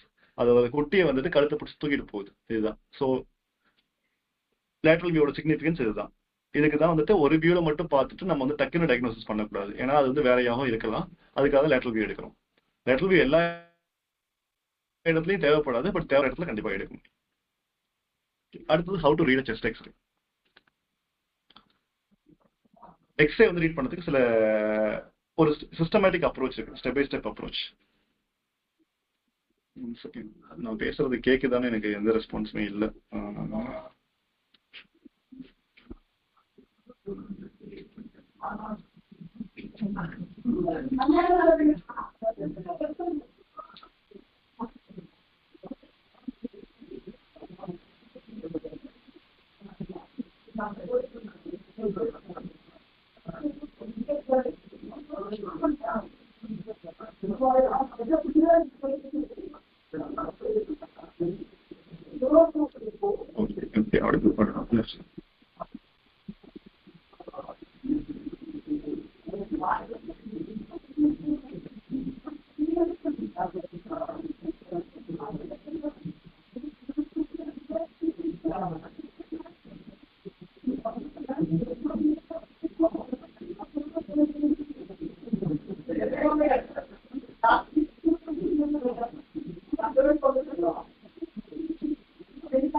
நீங்க வந்து எக்ஸ்ரே ரீட் பண்ணல, ஃபர்ஸ்ட் ஆஃப் ஆல் பிஃபோர் எல்லாத்துக்கும் முன்னாடி ஃபர்ஸ்ட் வந்துட்டு பேஷண்ட் ஹிஸ்டரி தான் ரொம்ப முக்கியம். பேஷண்ட் ஹிஸ்டரிக்கு முன்னாடி ஒரு இம்பார்ட்டன்ட் பேஷண்டோட வயசு முக்கியம், அவங்க என்ன செக்ஸ், மேலா ஃபீமேலாக தான் முக்கியம். ஸோ அதை ஃபர்ஸ்ட் நீங்க பார்க்கணும். ஏஜ் பார்க்கணும், ஏன்னா ஒவ்வொரு ஏஜுக்கும் ஒவ்வொரு அப்பியரன்ஸ் இருக்கும். ஒவ்வொரு சில அப்னார்மாலிட்டிஸ் வந்து சில ஏஜ்ல வந்து நார்மலா இருக்கும், சில ஏஜ்ல அப்னார்மலா இருக்கும். ஸோ ஃபர்ஸ்ட் அதை என்ஷூர் பண்ணணும். அடுத்தது தான் வந்துட்டு நீங்க வந்து இமேஜே பார்க்க போகணும் ஃபர்ஸ்ட். ஏன்னா நீங்க வந்துட்டு ஃபர்ஸ்ட் ஒரு ஏஜையும் செக்ஸையும் குவாலிட்டி. ஃபார் எக்ஸாம்பிள் ஏன் செக்ஸ்ன்னு சொல்றேன்னா, ஃபீமேல் பார்க்கையில பிரஷ் ஷேடோ தெரியும் வந்துட்டு, ஸோ மேல் பார்க்கையில பிரஷ் ஷேடோ இருக்காது. இப்போ ஒரு பக்கம் மட்டும் இருக்கு அப்படின்னா, ஒரு பக்கம் இல்லைன்னா மாஸ்டெக்டமி ஹிஸ்ட்ரி ஏதாவது இருக்கலாம். அதாவது ஃபார் எக்ஸாம்பிள் பிரஸ்ட் கேன்சருக்கு ஆப்ரேட் பண்ணியிருக்கலாம். ஸோ அந்த மாதிரி ஹிஸ்ட்ரி எல்லாம் தேவை. ஸோ ஹிஸ்ட்ரியும் முக்கியம், பேஷண்டோட ஏஜ் ரொம்ப முக்கியம், அவங்களோட செக்ஸ் முக்கியம்.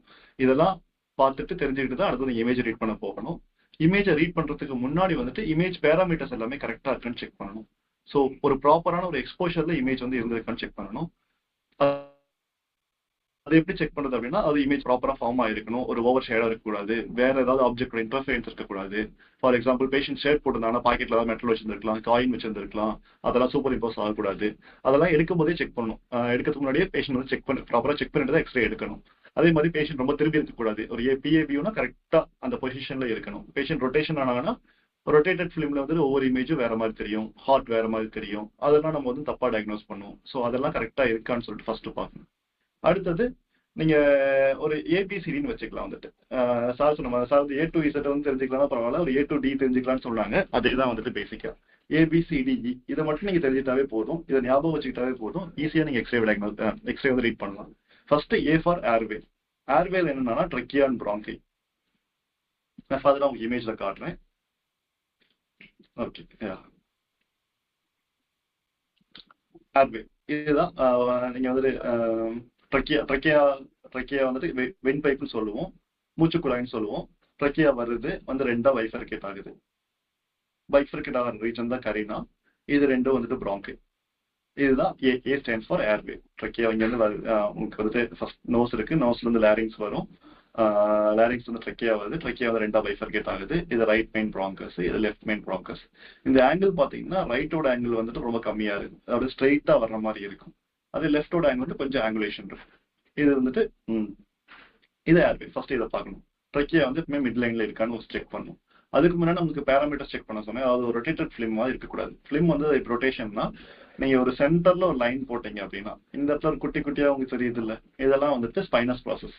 அதாவது முதுகு தண்டுவடத்துக்கு பின்னாடி அந்த எலும்பு இருக்குல்ல, வெர்டிப்ரா இருக்குல்ல, இந்த வெர்டிப்ராவோட போஸ்டீரியர் மோஸ்ட் டிப் பின்பக்கமா டிப் இருக்கு, அந்த ஸ்பைனஸ் ப்ராசஸ் அதனுடைய டிப். ஸோ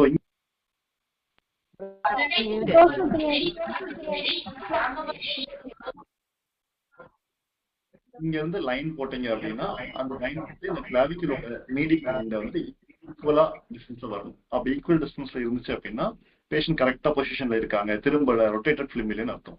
இதை என்ஷூர் பண்ணிட்டு தான் எக்ஸ்ரே ரீட் பண்ண ஆரம்பிக்கணும். ஃபர்ஸ்ட் நீங்க ஏர்வேவ் பாக்குறீங்க, ட்ரக்கியா பாக்குறீங்க, இதனுடைய பைஃபர்கேஷனை பாக்குறீங்க. Right bronchus, left bronchus. A பார்த்து முடிச்சாச்சு. அடுத்தது ஓகே, பி ஸ்டாண்ட்ஸ் ஃபார் பிரீத்திங். பிரீத்திங்ல என்ன பாக்குறோம்னா லங் ஃபீல்ஸ் பாக்குறோம், பிளூரா பாக்குறோம். ஓகே, லங் ஃபீல்ஸ் இது ஃபுல்லாவே உங்களுக்கு இந்த இது வந்துட்டு ரைட் லங்கு, இது வந்துட்டு லெஃப்ட் லங். ஸோ இந்த லங்கை ஃபுல்லாவே அசஸ் பண்றோம். ரைட் லங்ல வந்துட்டு உங்களுக்கு வந்துட்டு 3 லோப் இருக்கும். நம்ம இது வந்துட்டு ஐடியலா பார்த்தா அனாட்டாமிக்கலா பார்த்தா ரைட் லங்ல வந்து 3 லோப் இருக்கும், லெஃப்ட் லங்ல 2 லோப் இருக்கும். ஆனா நம்ம எக்ஸ்ரேல சொல்ல வந்துட்டு அந்த லோப்னே சொல்ல மாட்டோம், ஏன்னா நமக்கு லோப் தனியா தெரியாது. அதனால ஜோன்னு சொல்லுவோம். இது ரைட்ல வந்து அப்பர் ஜோன், இது மிட் ஜோன், இது வந்துட்டு லோவர் ஜோன். லெஃப்ட்ல வந்து 2ஆக சொல்லுவோம், left upper zone, left lower zone. ஏன்னா லெஃப்ட்ல 2 லோப் தான் இருக்குது, அதனால அது வந்து ஜோன்னு சொல்லிடுவோம். ஸோ இதை பார்ப்போம். லங்குக்கு வெளியில வந்துட்டு ஒரு பிளூரல் அவுட்லைன் இருக்கும், அதுதான் பிளூரான்னு சொல்லுவோம். ஸோ அதையும் பார்க்கணும். ஏன்னா வந்துட்டு ஒரு பிளூரல் எஃப்யூஷன் இருந்துச்சு அப்படின்னா, அதாவது பிளூரல் ஸ்பேஸ்ல நீர் வந்துட்டு கோத்திருக்கு அப்படின்னா அதான் பிளூரல் எஃப்யூஷன் தான் சொல்லுவோம். அப்போ வந்துட்டு உங்களுக்கு இந்த இடத்துலலாம் ஒரு ஷேடோ தெரியும், அதாவது லங்கோட மார்க்கிங்ஸ் வந்து கிளியரா தெரியாது, அப்ஸ்கியூர் ஆயிருக்கும். நான் உங்களுக்கு பெத்தாலஜி எல்லாம் சப்ஸ்கியூர் கிளாஸஸ் அடுத்த கிளாஸஸ் எக்ஸ்பிளைன் பண்றேன். ஸோ இப்போ வந்து ஜஸ்ட் அந்த டெர்மினாலஜி மட்டும் ஞாபகம் வச்சுக்கோங்க, இல்லைனாலும் பரவாயில்ல. ஜஸ்ட் ஒரு பேசிக் அனாட்டமி மட்டும் உங்களுக்கு ஆல்ரெடி தெரியும், அதுக்கேற்ற மாதிரி அதை மட்டும் ஞாபகம் வச்சுக்கோங்க. பில வந்துட்டு பிரீத்திங், லங் ஃபீல்ஸையும் ப்ளூராலையும் பார்க்கணும். அடுத்தது சி ஃபார் சர்க்குலேஷன். சர்க்குலேஷன் வந்துட்டு ஹார்ட் சைஸையும் பார்டர்ஸையும் பார்க்கணும். இதுதான் ஹார்ட்டோட பார்டர். ஓகேவா? இந்த ரீஜன் வந்துட்டு அயோட்டிக் நக்கிள் ஃபார்ம் பண்ணுது, அதாவது ஹார்ட்ல இருந்து அயோட்டா வெளியே வருது, அந்த ரீஜன் ஆர்ச் ஆஃப் அயோட்டா வருது, ஆர்ச் ஆஃப் அயோட்டா ஃபார்ம் பண்ணுது, இது அயோட்டிக் நக்கிள். இந்த இடம் வந்துட்டு பல்மனரி வெயின் சொல்லுவோம், பல்மனரி ஆர்டரி வரும். அயோட்டா வந்துட்டு ஹார்ட்ல இருந்து ஆக்சிஜனேட்டட் பிளட் வந்துட்டு உடம்பு ஃபுல்லா எடுத்துட்டு போகும், அது அயோட்டா. பல்மனரி வந்துட்டு டீஆக்சிஜனேட்டட் பிளட் லங்ஸ் எடுத்துட்டு போகும், வருது. இது வந்துட்டு லெஃப்ட் வென்ட்ரிக்கல், இந்த பக்கம் வருது ரைட் வென்ட்ரிக்கலோட பார்டர். இது ஃபுல்லா ரைட் வென்ட்ரிக்கலோட பார்டர், இது வந்துட்டு லெஃப்ட் வென்ட்ரிக்கலோட பார்டர். இந்த இடத்துல வருது ஏட்ரியல் அப்பெண்டேஜ், இங்க வருது லெஃப்ட் ஏட்ரியம். லெஃப்ட் ஏட்ரியம் வந்து உங்களுக்கு ரொம்ப சூப்பரா தெரியாது, வந்துட்டு இங்க வருது லெஃப்ட் ஏட்ரியம், இங்க வருது ரைட் ஏட்ரியம். இதுதான் ஹார்ட்டோட 4 சேம்பர்ஸ். மறுபடியும் சொல்றேன், இது ரைட் ஏட்ரியம், இது வந்துட்டு ரைட் வென்ட்ரிக்கலோட பார்டர், இது வந்துட்டு லெஃப்ட் வென்ட்ரிக்கலோட பார்டர், இங்க வந்துட்டு லெஃப்ட் ஏட்ரியம் சூப்பர் இம்போஸ் ஆகும். இது அயோட்டிக் நக்கிள், இது வந்து பல்மனரி வெயின். இதுதான் ஹார்ட்டோட பார்டர்ஸ். இது C stands for circulation. Circulation தான் நீங்க இதெல்லாம் பார்ப்பீங்க.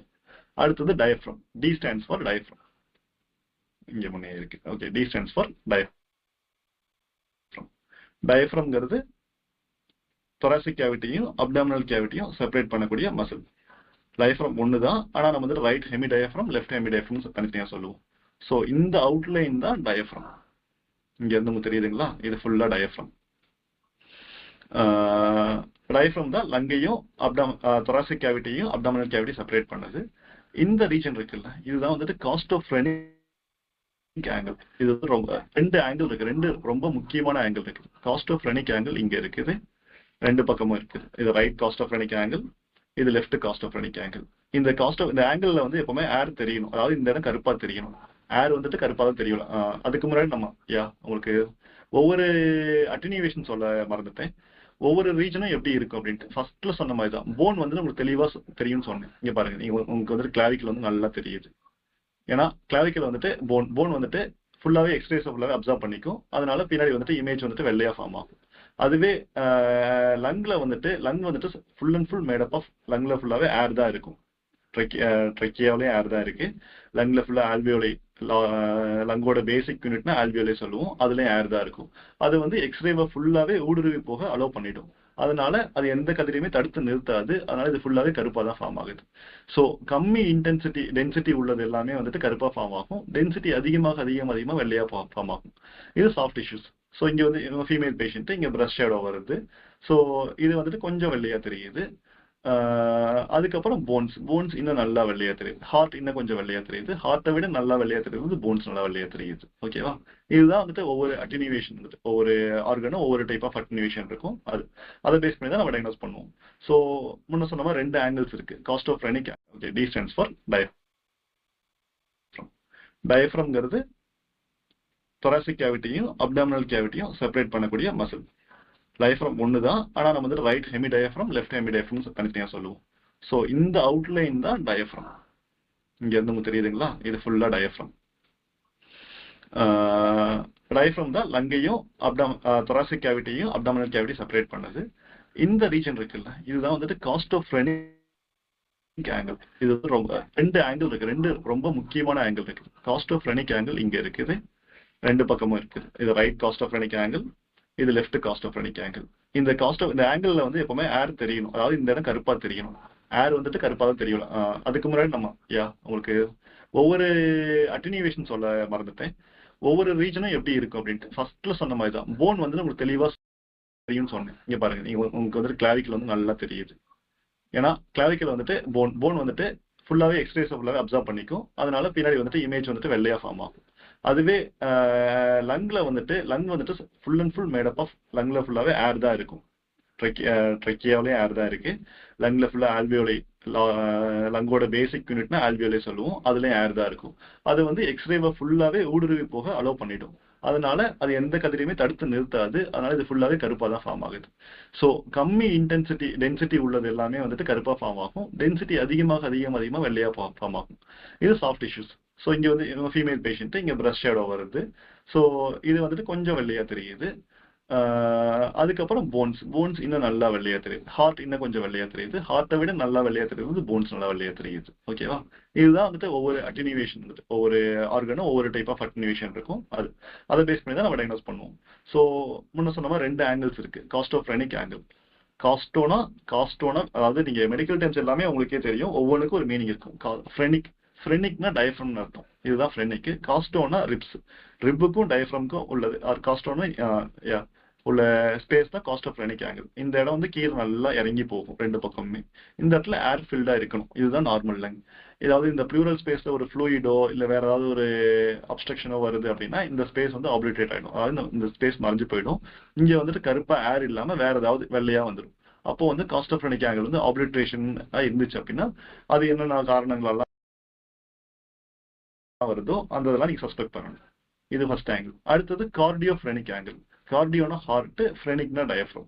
ஹார்ட்டுக்கும் டயஃப்ரத்துக்கும் உள்ள ஆங்கிள் தான் கார்டியோஃப்ரெனிக் ஆங்கிள்.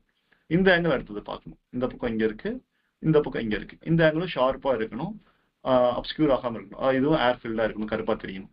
இந்த ஆங்கிள் அப்ஸ்கியூர் ஆனிச்சுன்னா உங்களுக்கு வந்து ஹார்ட்டுக்கு பக்கத்துல ஏதாவது பிரச்சனை இருக்குன்னு அர்த்தம். இந்த ஒரு சிஸ்டர் இருக்கலாம், இல்ல ஹார்ட்டை சுத்தி ஃப்ளூயிட் இருக்கலாம், பெரிகார்டியல் எஃப்யூஷனா இருக்கலாம், அந்த மாதிரிலாம் இருக்கலாம். இதுதான். ஸோ நீங்க டீல இதெல்லாம் பார்க்கணும். ஓகேவா? அடுத்தது ஈல வந்து எவ்ரிதிங் எல்ஸ். போன்ஸ் பார்க்கணும், சாஃப்ட் டிஷ்யூ பார்க்கணும், வேற ஏதாவது டிவைசஸ் இருக்கா, டியூப்ஸ் போட்டிருக்காங்களா, அதெல்லாம் ஈல பார்க்கணும். ஸோ நீங்க ரிப்ஸ் பார்க்கல ஃபர்ஸ்ட் எங்கேருந்து ஆரம்பிக்கிறீங்கன்னா கிளாவிக்கல் வந்து ஆரம்பிக்கணும். கிளாவிக்கல் மீடியல்னு பார்க்கணும். அங்கேருந்து கண்டினியூஸாக லேட்டரல் ஏதாவது ஃப்ராக்சர் இருக்கா, வேறு ஏதாவது பெத்தாலஜி இருக்கா, அந்த மாதிரி இருக்கான்னு பார்க்கணும். அடுத்தது ரிப்ஸ், ஒவ்வொரு ரிப்ஸும் பார்க்கணும். ரிப்ஸில் வந்துட்டு இங்கே தெரியுதுல உங்களுக்கு, இதெல்லாமே போஸ்டீரியர் ரிப்ஸ். இது ஆன்டிரிக், ஏன்னா நம்ம வந்து பிஏ வியூ தான் எடுத்துருக்கோம். வந்துட்டு பிஏ வியூவை வந்துட்டு ஃபர்ஸ்ட் தெரியுது உங்களுக்கு வந்துட்டு போஸ்டீரியர் ரிப்ஸ் வந்து நல்லா தெரியும். பின்பக்கமாக போய் அட்டாச் ஆகிற ரிப்போர்ட் எண்டு தான். இங்கே வந்துட்டு இங்கே இருக்கிறது எல்லாமே வெர்டிபிள் பாடிஸ், இதெல்லாமே ஸ்பைனஸ் ப்ராசஸ். இது கூட தான் போய் வெர்டிபிள் பாடியில் போய் அட்டாச் ஆகுது. இது வந்து போஸ்டீரியர் ரிப் இப்படியே போகுது, இங்கே போயிட்டு இங்கே போய் இப்படி வந்து இங்கே முன்னாடி போய் ஆன்டீரியராக அட்டாச் ஆகும். ஆன்டீரியராக போயிட்டு இங்கே போய் வளைஞ்சு போயிட்டு ஸ்டெர்னமில் போய் அட்டாச் ஆகும். ஸோ உங்களுக்கு அது ஆன்டீரியராக போய் அட்டாச் ஆகிடும் ஃபுல்லாக தெரியாது. ஆனால் இது இங்கே வர்றது வந்துட்டு ஆன்டீரியர் ரிப்பு, இங்கே வர்றதெல்லாம் posterior ribs. So posterior ribs பார்த்தீங்கன்னா இங்கே 1 வருது, இங்கே 2 வருது, இங்கே 3 வருது, இங்கே 4, இங்கே 5, இங்கே 6, இந்த மாதிரி ஒவ்வொரு ரூபாய் இங்கே கவுண்ட் பண்ணிக்கலாம். ஆன்டீரியர் ரிப்ஸ் எல்லாம் இந்த பக்கம் இங்கே ஓவர் சூப்பர் இம்போஸ் ஆகிக்கல, இதெல்லாம் ஆன்டீரியர் ரிப்ஸ். 1, 2, 3, 4, 5 இப்படி தான் நீங்கள் வந்து அது ரிப்ஸ் வந்து ஆன்டீரியராக போஸ்டீரியர். ஏன்னா ஃபார் எக்ஸாம்பிள் ஒரு ஃப்ராக்சர் இருக்குது அப்படின்னா எந்த இடத்துல ஃப்ராக்சர் ஆயிருக்கு, லேட்டரல் எண்டில் ஃப்ராக்சர் ஆயிருக்கா, போஸ்டீரியர் எண்டில் ஃப்ராக்சர் ஆயிருக்கா, இல்லை ஆன்டீரியர் எண்டில் ஃப்ராக்சர் ஆயிருக்கான்னு நீங்கள் அப்படி தான் சொல்ல முடியும். ஸோ ரிப்ஸ் வந்துட்டு இது நல்லா ஞாபகம் வச்சுக்கோங்க, இது போஸ்டீரியர் ஆன்டீரியர். ஏன்னா டக்குன்னு பார்த்தோன்னே முன்னாடி இருக்கிற ஆன்டீரியர்னு சொல்லுவோம், ஆன்டீரியர் கிடையாது, இது போஸ்டீரியர். அடுத்தது சாஃப்ட் டிஷ்யூஸ்.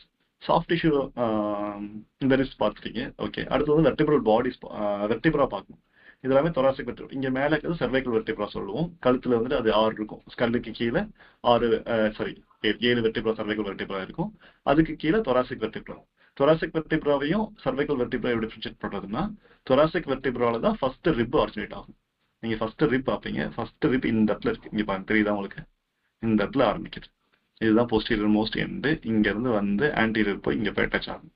ஸோ இதுதான் இங்கே எங்கே ஆரம்பிக்குதோ இதுதான் ஃபர்ஸ்ட் தொராசிக் ரிப். இது ஃபர்ஸ்ட் தொராசிக் ரிப், இது ஃபர்ஸ்ட் தொராசிக் வெர்டிபிரா. இதுல இருந்து நீங்க கவுண்ட் பண்ணிக்கணும். 1 1 2 3 4. சில விஷயங்கள் ஃபுல்லாவே கவுண்ட் பண்ண முடியாது, பட் டசன்ட் மேட்டர். பட் நீங்க வந்து இதனோட சைட்ல இருக்க லைன் எல்லாம் அது நல்லா ஓரியண்டா இருக்கா. இங்க என் பிளேட் பார்க்கணும். இந்த என் பிளேட் இங்க நல்லா இருக்கு, இங்க நல்லா இருக்கு, ஓகேவா. ஸோ அதுல எரோஷன் இருக்கான்னு பார்க்கணும். சைட்ல ஏதாவது அந்த சைட்ல ரிப்புக்கு சைட்ல ஏதாவது அப்னார்மாலிட்டி இருக்கான்னு பார்க்கணும். அந்த 2 ரிப்புக்கு நடுவில் இன்டர்வெர்டிபிள் டிஸ்க் இருக்கும். அந்த டிஸ்க் ஸ்பேஸ் எல்லாமே கரெக்டா மெயின்டைன் ஆகுதான் பார்க்கணும். இதெல்லாம் பார்க்கணும். இதெல்லாம் அதர்ஸ்ல பார்க்கணும்.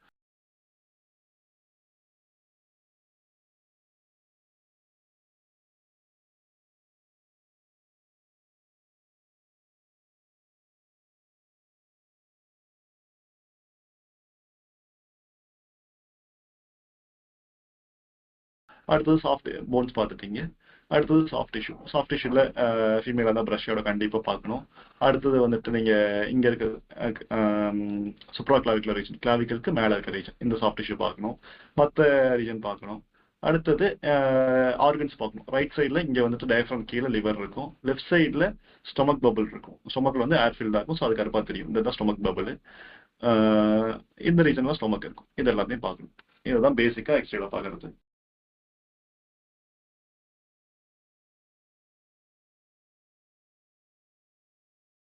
முன்ன சொன்ன மாதிரியே தான் ரைட் லோப்ல வந்துட்டு ரைட் லைன்ல வந்து 3 லோப் இருக்குன்னு சொன்னேன். அப்பர் லோப் இந்த ஸ்கை ப்ளூ கலர்ல இருக்கிறது அப்பர் லோபு, ரெட் கலர்ல இருக்கிறது லோவர் லோபு, எல்லோ கலர்ல இருக்கிறது மிடில் லோப். இதுதான் லேட்டரல் வியூ ஏன்னு சொன்னேன்னா, ஸோ உங்களுக்கு இதுல ஒரு ஏதாவது கன்ஃபியூஷன் இருக்குது எந்த லோப் அப்படின்னா இருந்தா நீங்க லேட்டரல் வியூ பார்க்கல உங்களுக்கு ஈஸியாக தெரியும். லேட்டரல் வியூ கொஞ்சம் கஷ்டம் தான். ஏபி வியூவோட லேட்டரல் வியூ பார்க்கறது கஷ்டம். லேட்டரல் வியூ அவ்வளோ ஈஸியா நிறைய இடத்துல எடுக்க மாட்டாங்க. பட் தெரிஞ்சுக்கிட்டீங்கன்னா பெட்டர், இல்லைன்னா பரவாயில்ல. லேட்டரல் வியூல இதா அப்பர் லோப், இது ரைட்ல மிடில் லோப், இது வந்து லோவர் லோப். அதுவே லெஃப்ட் பார்த்தா லெஃப்ட்ல 2 லோப் தான் இருக்குன்னு சொல்லியிருந்தேன். இது லெஃப்ட் அப்பர் லோப், இது லெஃப்ட் லோவர் லோப். அதில் லேட்டரல் பார்த்தீங்கன்னா லேட்டரல் இமேஜ்ல இதுதான் left upper lobe, left lower lobe. இவ்வளவுதான் பேசிக்ஸ். அடுத்தது நீங்க வந்துட்டு கார்டியக் இம்ப்ரெஷன், அதாவது ஹார்ட்டோட ஆர்கன்ஸ் ஒவ்வொன்றும் என்னென்ன இம்ப்ரெஷன் முன்னே நான் சொல்லிட்டேன். லெஃப்ட் வென்ட்ரிக்கல் எங்க இருக்குன்னு சொன்னேன், ரைட் வென்ட்ரிக்கல் சொன்னேன், லெஃப்ட் ஏட்ரில் அப்பண்டேஜ் சொன்னேன், பல்மனரி ட்ரங்கோட சொன்னேன், அயோட்டிக் நக்கிள் சொன்னேன், அயோட்டிக் ஆர்ச், இதுதான் அயோட்டிக் நக்கிள். ஓகே, இந்த பக்கம் வருது சுப்பீரியர் வீனா கேவான்னு சொல்லல. ஸோ சுப்பீரியர் வீனா கேவாங்கிறது எல்லா பிளட்டையும் மேல, அதாவது ஹார்ட்டுக்கு மேல உள்ள ரீஜன் இருந்து வரக்கூடிய டீஆக்சிஜன் பிளட் ஹெட் அண்ட் நெக் ரீஜன்ல இருந்து வரது எல்லாத்தையும் ஹார்ட்டோட ரைட் ஏட்ரியத்துக்கு எடுத்து வரக்கூடிய வெசல் தான் சுப்பீரியர் வீனா கேவா எஸ்பிசி. ரைட் ஏட்ரியம் வந்துட்டு இங்க இருக்கு. ரைட் ஏட்ரியம் ஆக்சுவலா இந்த ரீஜன் எனக்கு கொஞ்சம் மேலே, இதுவும் ரைட் ஏட்ரியம் தான், இது ஃபுல்லாக ரைட் ஏட்ரியம் தான். இது வந்துட்டு இது ரைட் வென்ட்ரிக்கல் ரீஜன் வரும் பமாக்க இருக்கு. ஓகே, ஸோ அடுத்து ஹெமி டயஃப்ரம்ஸ், 2 டயஃப்ரம்ஸ் இருக்கு, காஸ்டோஃப்ரெனிக் ஆங்கிள்ஸ் இருக்கு. ஓகேவா, இதுதான் வந்துட்டு அதுக்குடைய கரஸ்பாண்டிங் இந்த இடத்துல ஹார்ட் வந்து வச்சோம்னா இருக்கும் அப்படின்றது வந்து சுப்பீரியர் எனக்கு 2 பிரேக்கோசெஃபாலிக் வெயின்ஸ் வருது, எஸ்விசி வருது, அயோட்டிக் ஆர்ச் வருது, இங்கே பல்மனரி ஆர்டரி வருது. பல்மனரி ஆர்டரி ரைட் பிரான்ச்சாகவும் லெஃப்ட் பிரான்ச்சாகவும் பிரியும், 2 லங்ஸ்குள்ள போகும். இங்கே ரைட் ஏட்ரியம் இருக்கு, ரைட் வென்ட்ரிக்கல் இருக்கு, லெஃப்ட் வென்ட்ரிக்கல் இருக்கு, லெஃப்ட் ஏட்ரியம் இருக்கு. ஓகே, அடுத்தது காமன் கண்டிஷன்ஸ். இது வந்துட்டு நம்ம முன்னே டிஸ்கஸ் பண்ண மாதிரி தான். செஸ்ட் எக்ஸ்ரே வந்து எங்கெல்லாம் யூஸ் பண்ணுவோம்னு சொல்லிட்டு, ஸோ நிமோனியாவில் யூஸ் பண்ணுறோம். இன்ஃபெக்ஷன் இருந்துச்சு அப்படின்னா அந்த லங்ல வந்து சேஞ்சஸ் தெரியும், அப்போல்லாம் பார்க்கறதுக்கு நம்ம வந்துட்டு யூஸ் பண்ணலாம். நிமோனியா பார்க்கறதுக்கு இன்ஃப்ளமேஷன் இருந்தால் கண்டுபிடிக்கலாம். ஃப்ளூயிட் பில்ட் இந்த lungs, for example pleural efficient இருக்கான்னு பார்க்கலாம். அடுத்து டிபி இருக்கான்னு பார்க்கலாம். டிபியோட சேஞ்சஸ் வந்து மல்டிபிள் சேஞ்சஸ் வந்து டிபியில் இருந்து தெரியும் வந்துட்டு, அதெல்லாம் பார்க்கலாம். பல்மனரி எடிமா பேஷண்ட்க்கு வந்துட்டு ஃபுல்லாகவே ஃப்ளூயிட், அதாவது பியூரல் ஸ்பேஸ்ல இல்லாமல் உள்ளார ஃப்ளூயிட் ஃபில் ஆகுதுன்னா அது பல்மனரி எடிமால வரும். அந்த மாதிரி வரையில லங் ஃபெயிலியர் போகுதா, ஹார்ட் ஃபெயிலியர் போகுதா, அதனால பல்மனரி எடிமா வருதா, அதெல்லாம் பார்க்கலாம். லங் கேன்சர் இருக்கானா அந்த இடத்துல ஒரு மாஸ் மாதிரி இருக்குதா, அதெல்லாம் நம்ம பார்க்கறதுக்கும் இனிஷியல் ஸ்டேஜ். லங் கேன்சர் வந்தால் நீங்கள் அடுத்தது கண்டிப்பாக ஃபர்தராக சிடி பண்ணி ஆகணும், பெட் சிடி பண்ணணும். இதெல்லாம் பண்ணுறது ஒரு பேசிக் ஒரு ப்ரிலிமினரி எக்ஸாமினேஷனா கண்டிப்பாக எக்ஸ்ரே வந்து ஹெல்ப்ஃபுல்லாக இருக்கும். ஏன்னா பேஷண்ட்க்கு நீங்கள் ஒரு நார்மலாக இருக்கிற பேஷண்ட்க்கும் இல்லை ஒரு அப்நார்மல் இருக்கிற பேஷண்ட்டையும் ஃபர்ஸ்ட் லைனாக நீங்கள் வந்து எக்ஸ்ரே எடுத்து பார்த்தீங்கன்னா தான் அவங்களுக்கு பிரச்சனை இருக்குது அப்படின்னா நீங்கள் ஃபர்தர் ரெஃபர் பண்ண முடியும், இல்லை அடுத்த இன்வெஸ்டிகேஷன் சர்வீஸ் பண்ண முடியும். இதுக்கெல்லாம் லங் எக்ஸ்ரே வந்து ரொம்ப ஹெல்ப்ஃபுல்லாக இருக்கும். அடுத்து நியூமோதொராக்ஸ். நியூமோதொராக்ஸ்னா வந்துட்டு நார்மலாக உங்களுக்கு வந்து ப்ளூரல் ஸ்பேஸில் ஏர் இருக்கக்கூடாது, லங்குக்குள்ளார ஏர் இருக்கும், ஆனால் ப்ளூரல் ஸ்பேஸ்ல ஏர் இருக்கக்கூடாது. ப்ளூரல் ஸ்பேஸ் ஒரு நெகட்டிவ் கேவிட்டி, அது வந்துட்டு ஒரு கொலாப்ஸ் ஆகி இருக்கும், அதுக்குள்ளார எதுவுமே இருக்காது. கொஞ்சோண்டு ஃப்ளூயிட் வேணா இருக்கலாம், பட் யூஸ்வலாக எதுவுமே இருந்து ஒட்டி இருக்கும். ஆனால் வந்துட்டு ஒரு ஆக்சிடென்ட்ல ஒரு ரிப்பு உடஞ்சு லங்கை குத்துச்சு அப்படின்னா அது வந்து ப்ளூராவை கிழிச்சிக்கிட்டு போயிட்டு லங்கை குத்தும். அப்படி இருக்கையில வந்துட்டு இந்த ப்ளூரல் ஸ்பேஸ்ல ஃபுல்லா ஏர் கலெக்ட் ஆயிடும். அந்த கலெக்டான ஏர் என்ன பண்ணும்னா லங்கை போய் அமுத்தி விட்டுரும், ஸோ லங்கை கொலாப்ஸ் ஆக்கி விட்டுரும். அது அந்த கண்டிஷன் பேர் தான் நியூமோதொராக்ஸ்.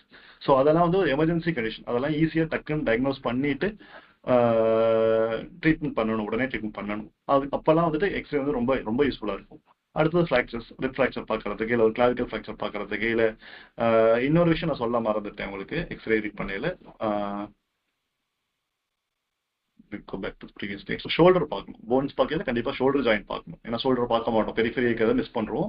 நீங்கள் அதர்ஸில் வந்துட்டு பெரிஃபெரி, அதாவது எக்ஸ்ரேயோட பெரிஃபெரியில் என்னென்ன இருக்கோ அதையும் ஒரு பாயிண்ட், ஒரு இம்பார்ட்டன்ஸ் கொடுத்து கடைசியாக பார்க்கணும். இங்கே எதுவுமே அப்நார்மாலிட்டி இல்லை இருக்குனாலும் ரீட் பண்ணல, கடைசியாக ஒரு டைம் ஷோல்டரை பார்க்கணும். ஷோல்டர் ஃப்ராக்சர் இருக்கா, டிஸ்லொகேஷன் இருக்கா, அதையும் பார்த்தோம்.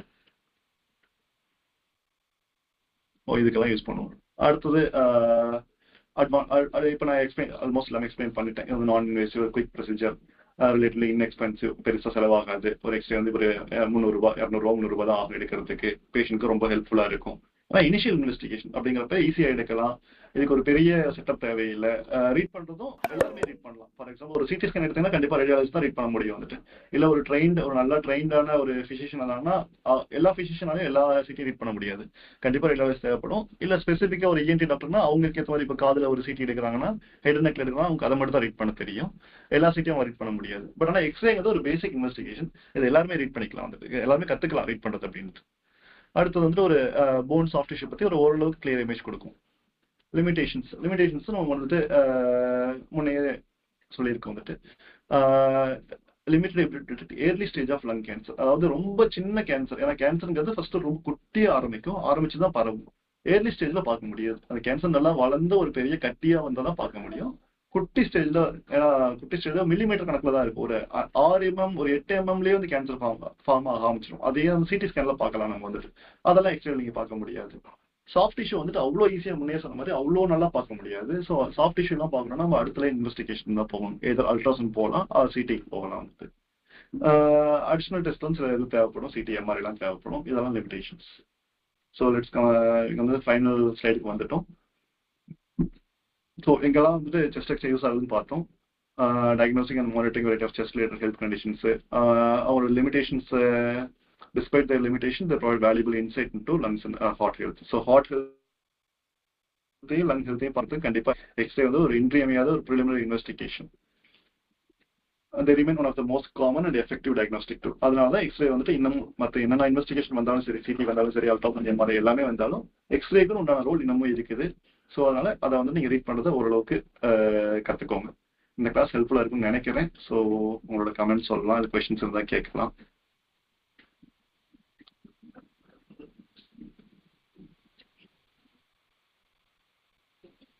டவுட்ஸ் இருந்துச்சுன்னா கேட்கலாம் இல்லையா? அன்மியூட் பண்ணிக்கோங்க.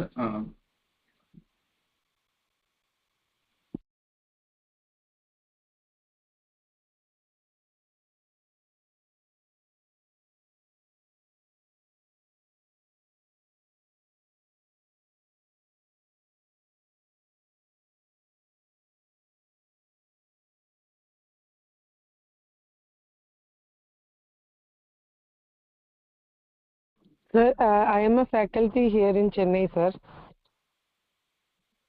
Sir, சொல்லுங்க மேடம். யா ரொம்ப ரொம்ப நல்லா ஹலோ இருந்தது. மேடம். ரொம்ப நல்லா இருந்தது. Like Thank you, madam. our children can easily understand the points how to read an basic X-ray, that too a chest X-ray. Okay, So thank you so much, sir. We are so grateful to you. Thank you so much.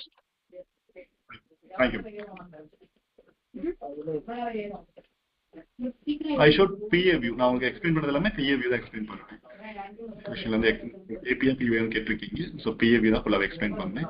ஏன்னா AB view mostly வந்துட்டு அவ்வளோ ஃப்ரீக்வெண்ட்டாக நீங்கள் பார்க்க மாட்டீங்க. வெப்சைட்டில் மட்டும் தான் ஏபி பார்ப்போம். ஏபியும் அதே பேராமீட்டர்ஸ் தான். நான் சொன்ன ஒரு 3 கண்டிஷன் நான் உங்களுக்கு வந்து ஃபர்ஸ்டே சொல்லப்போ அப்பேரண்ட் கார்டியோமெகாலி சொன்னேன். அடுத்தது வந்து ஸ்கேப்புலா ரொட்டேட்டா இருக்கு, உள்ள வந்து வரும்னு சொன்னேன். அடுத்தது லங்கோட அபெக்ஸ். 3 கண்டிஷன். 3 கண்டிஷனே இங்க வந்து ஞாபகம் வச்சுட்டு முப்பதெல்லாம் எப்போ ரீட் பண்ற மாதிரி தான்.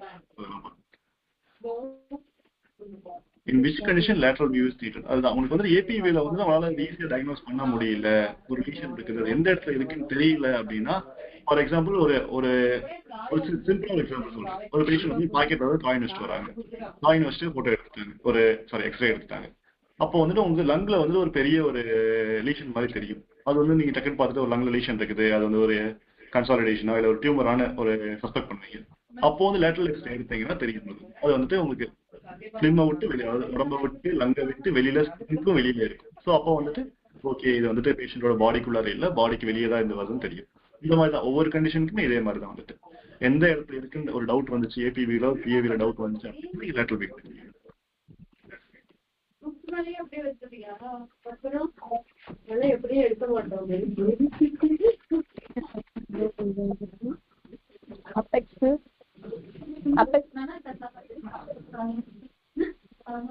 What is the significance of analyzing rotation? Yeah, rotation ஏன் எதுக்கு பார்க்கணும் அப்படின்னா, ஸோ நீங்க ரொட்டேஷன் ஆயிருக்கு அப்படிங்கிறப்ப சம்டைம்ஸ் வந்து ஹார்ட் பெருசா தெரியும், ஹார்ட் குட்டியா தெரியும். ஸோ அதுவும் அதுதான் கார்டியோமெகாலி இல்லை அப்படின்னு சொல்றதை வந்து கன்ஃபார்ம் பண்றதுக்காக ரொட்டேஷன் பார்க்கணும். ரொட்டேஷன் ஆயிருக்கு வந்து ஒரு பக்கம் வந்து அதிக எக்ஸ்போஷர் ஆகும், இன்னொரு பக்கம் வந்துட்டு குட்டியா எக்ஸ்போஷர் ஆகும். அப்போ வந்துட்டு நீங்க வந்துட்டு அதை கார்டியோமெகாலின்னு சொல்லக்கூடாது. அதுக்காக ஃபர்ஸ்ட் ரொட்டேஷன் பார்க்கணும். இன்னொன்று லங்கோட வால்யூமே வந்துட்டு குறைஞ்சிருக்கும்.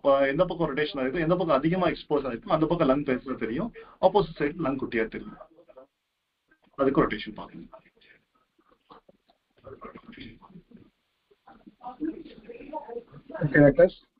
நான் பேசுறது கேக்குதுங்களா? ஆடிபிளா இருக்கும்னு நினைக்கிறேன். இது வரைக்கும் எடுத்த வரைக்கும் உங்களுக்கு எல்லாருக்கும் நல்லா புரிஞ்சிருக்கும்னு நினைக்கிறேன். ஸோ நாளைக்கு இந்த கிளாஸோட கண்டினியூஷன் இருக்கும். ஸோ கண்டிப்பா வந்து எல்லாருமே வந்து நாளைக்கு வந்து அட்டன் பண்ணுங்க. இதே டைமிங் 6:30க்கு. ஸோ நாளைக்கு இன்னும் கொஞ்சம் அந்த எக்ஸ்ரே பத்தியான நாலேஜை வந்து இம்ப்ரூவ் பண்றதுக்கான கிளாஸ் தான் இருக்கும். ஸோ கண்டிப்பா எல்லாரும் வந்து அட்டன் பண்ணுங்க. ஹரி சார் ரொம்ப தேங்க்ஸ், சொன்னதுக்கு வந்து எடுத்து கொடுத்ததுக்கு ரொம்ப நன்றி சார். Thank you sir. இதோட இந்த செஷன் வந்து வைண்ட் அப் பண்ணிக்கலாம். ஸோ வாட்ஸ்அப் குரூப்ல நம்ம கிளாஸோட ஃபீட்பேக் வந்து கொஞ்சம் கொடுத்தீங்கன்னா நல்லா இருக்கும்.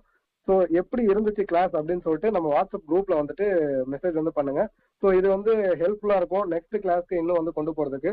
அடுத்தடுத்த செஷன்ல வந்து நம்ம மீட் பண்ணிட்டே இருப்போம். ஸோ நீங்க என்ன நினைக்கிறீங்களோ அதை வந்து நம்ம வாட்ஸ்அப் குரூப்ல வந்து போடுங்க. ஓகேங்களா? ஸோ இதோட நம்ம இந்த செஷன் வந்து வைண்ட் அப் பண்ணிக்கலாம். Thank you doctor. Sir wind up பண்ணிக்கலாம் sir. Okay sir, thank you sir. Thank you doctor.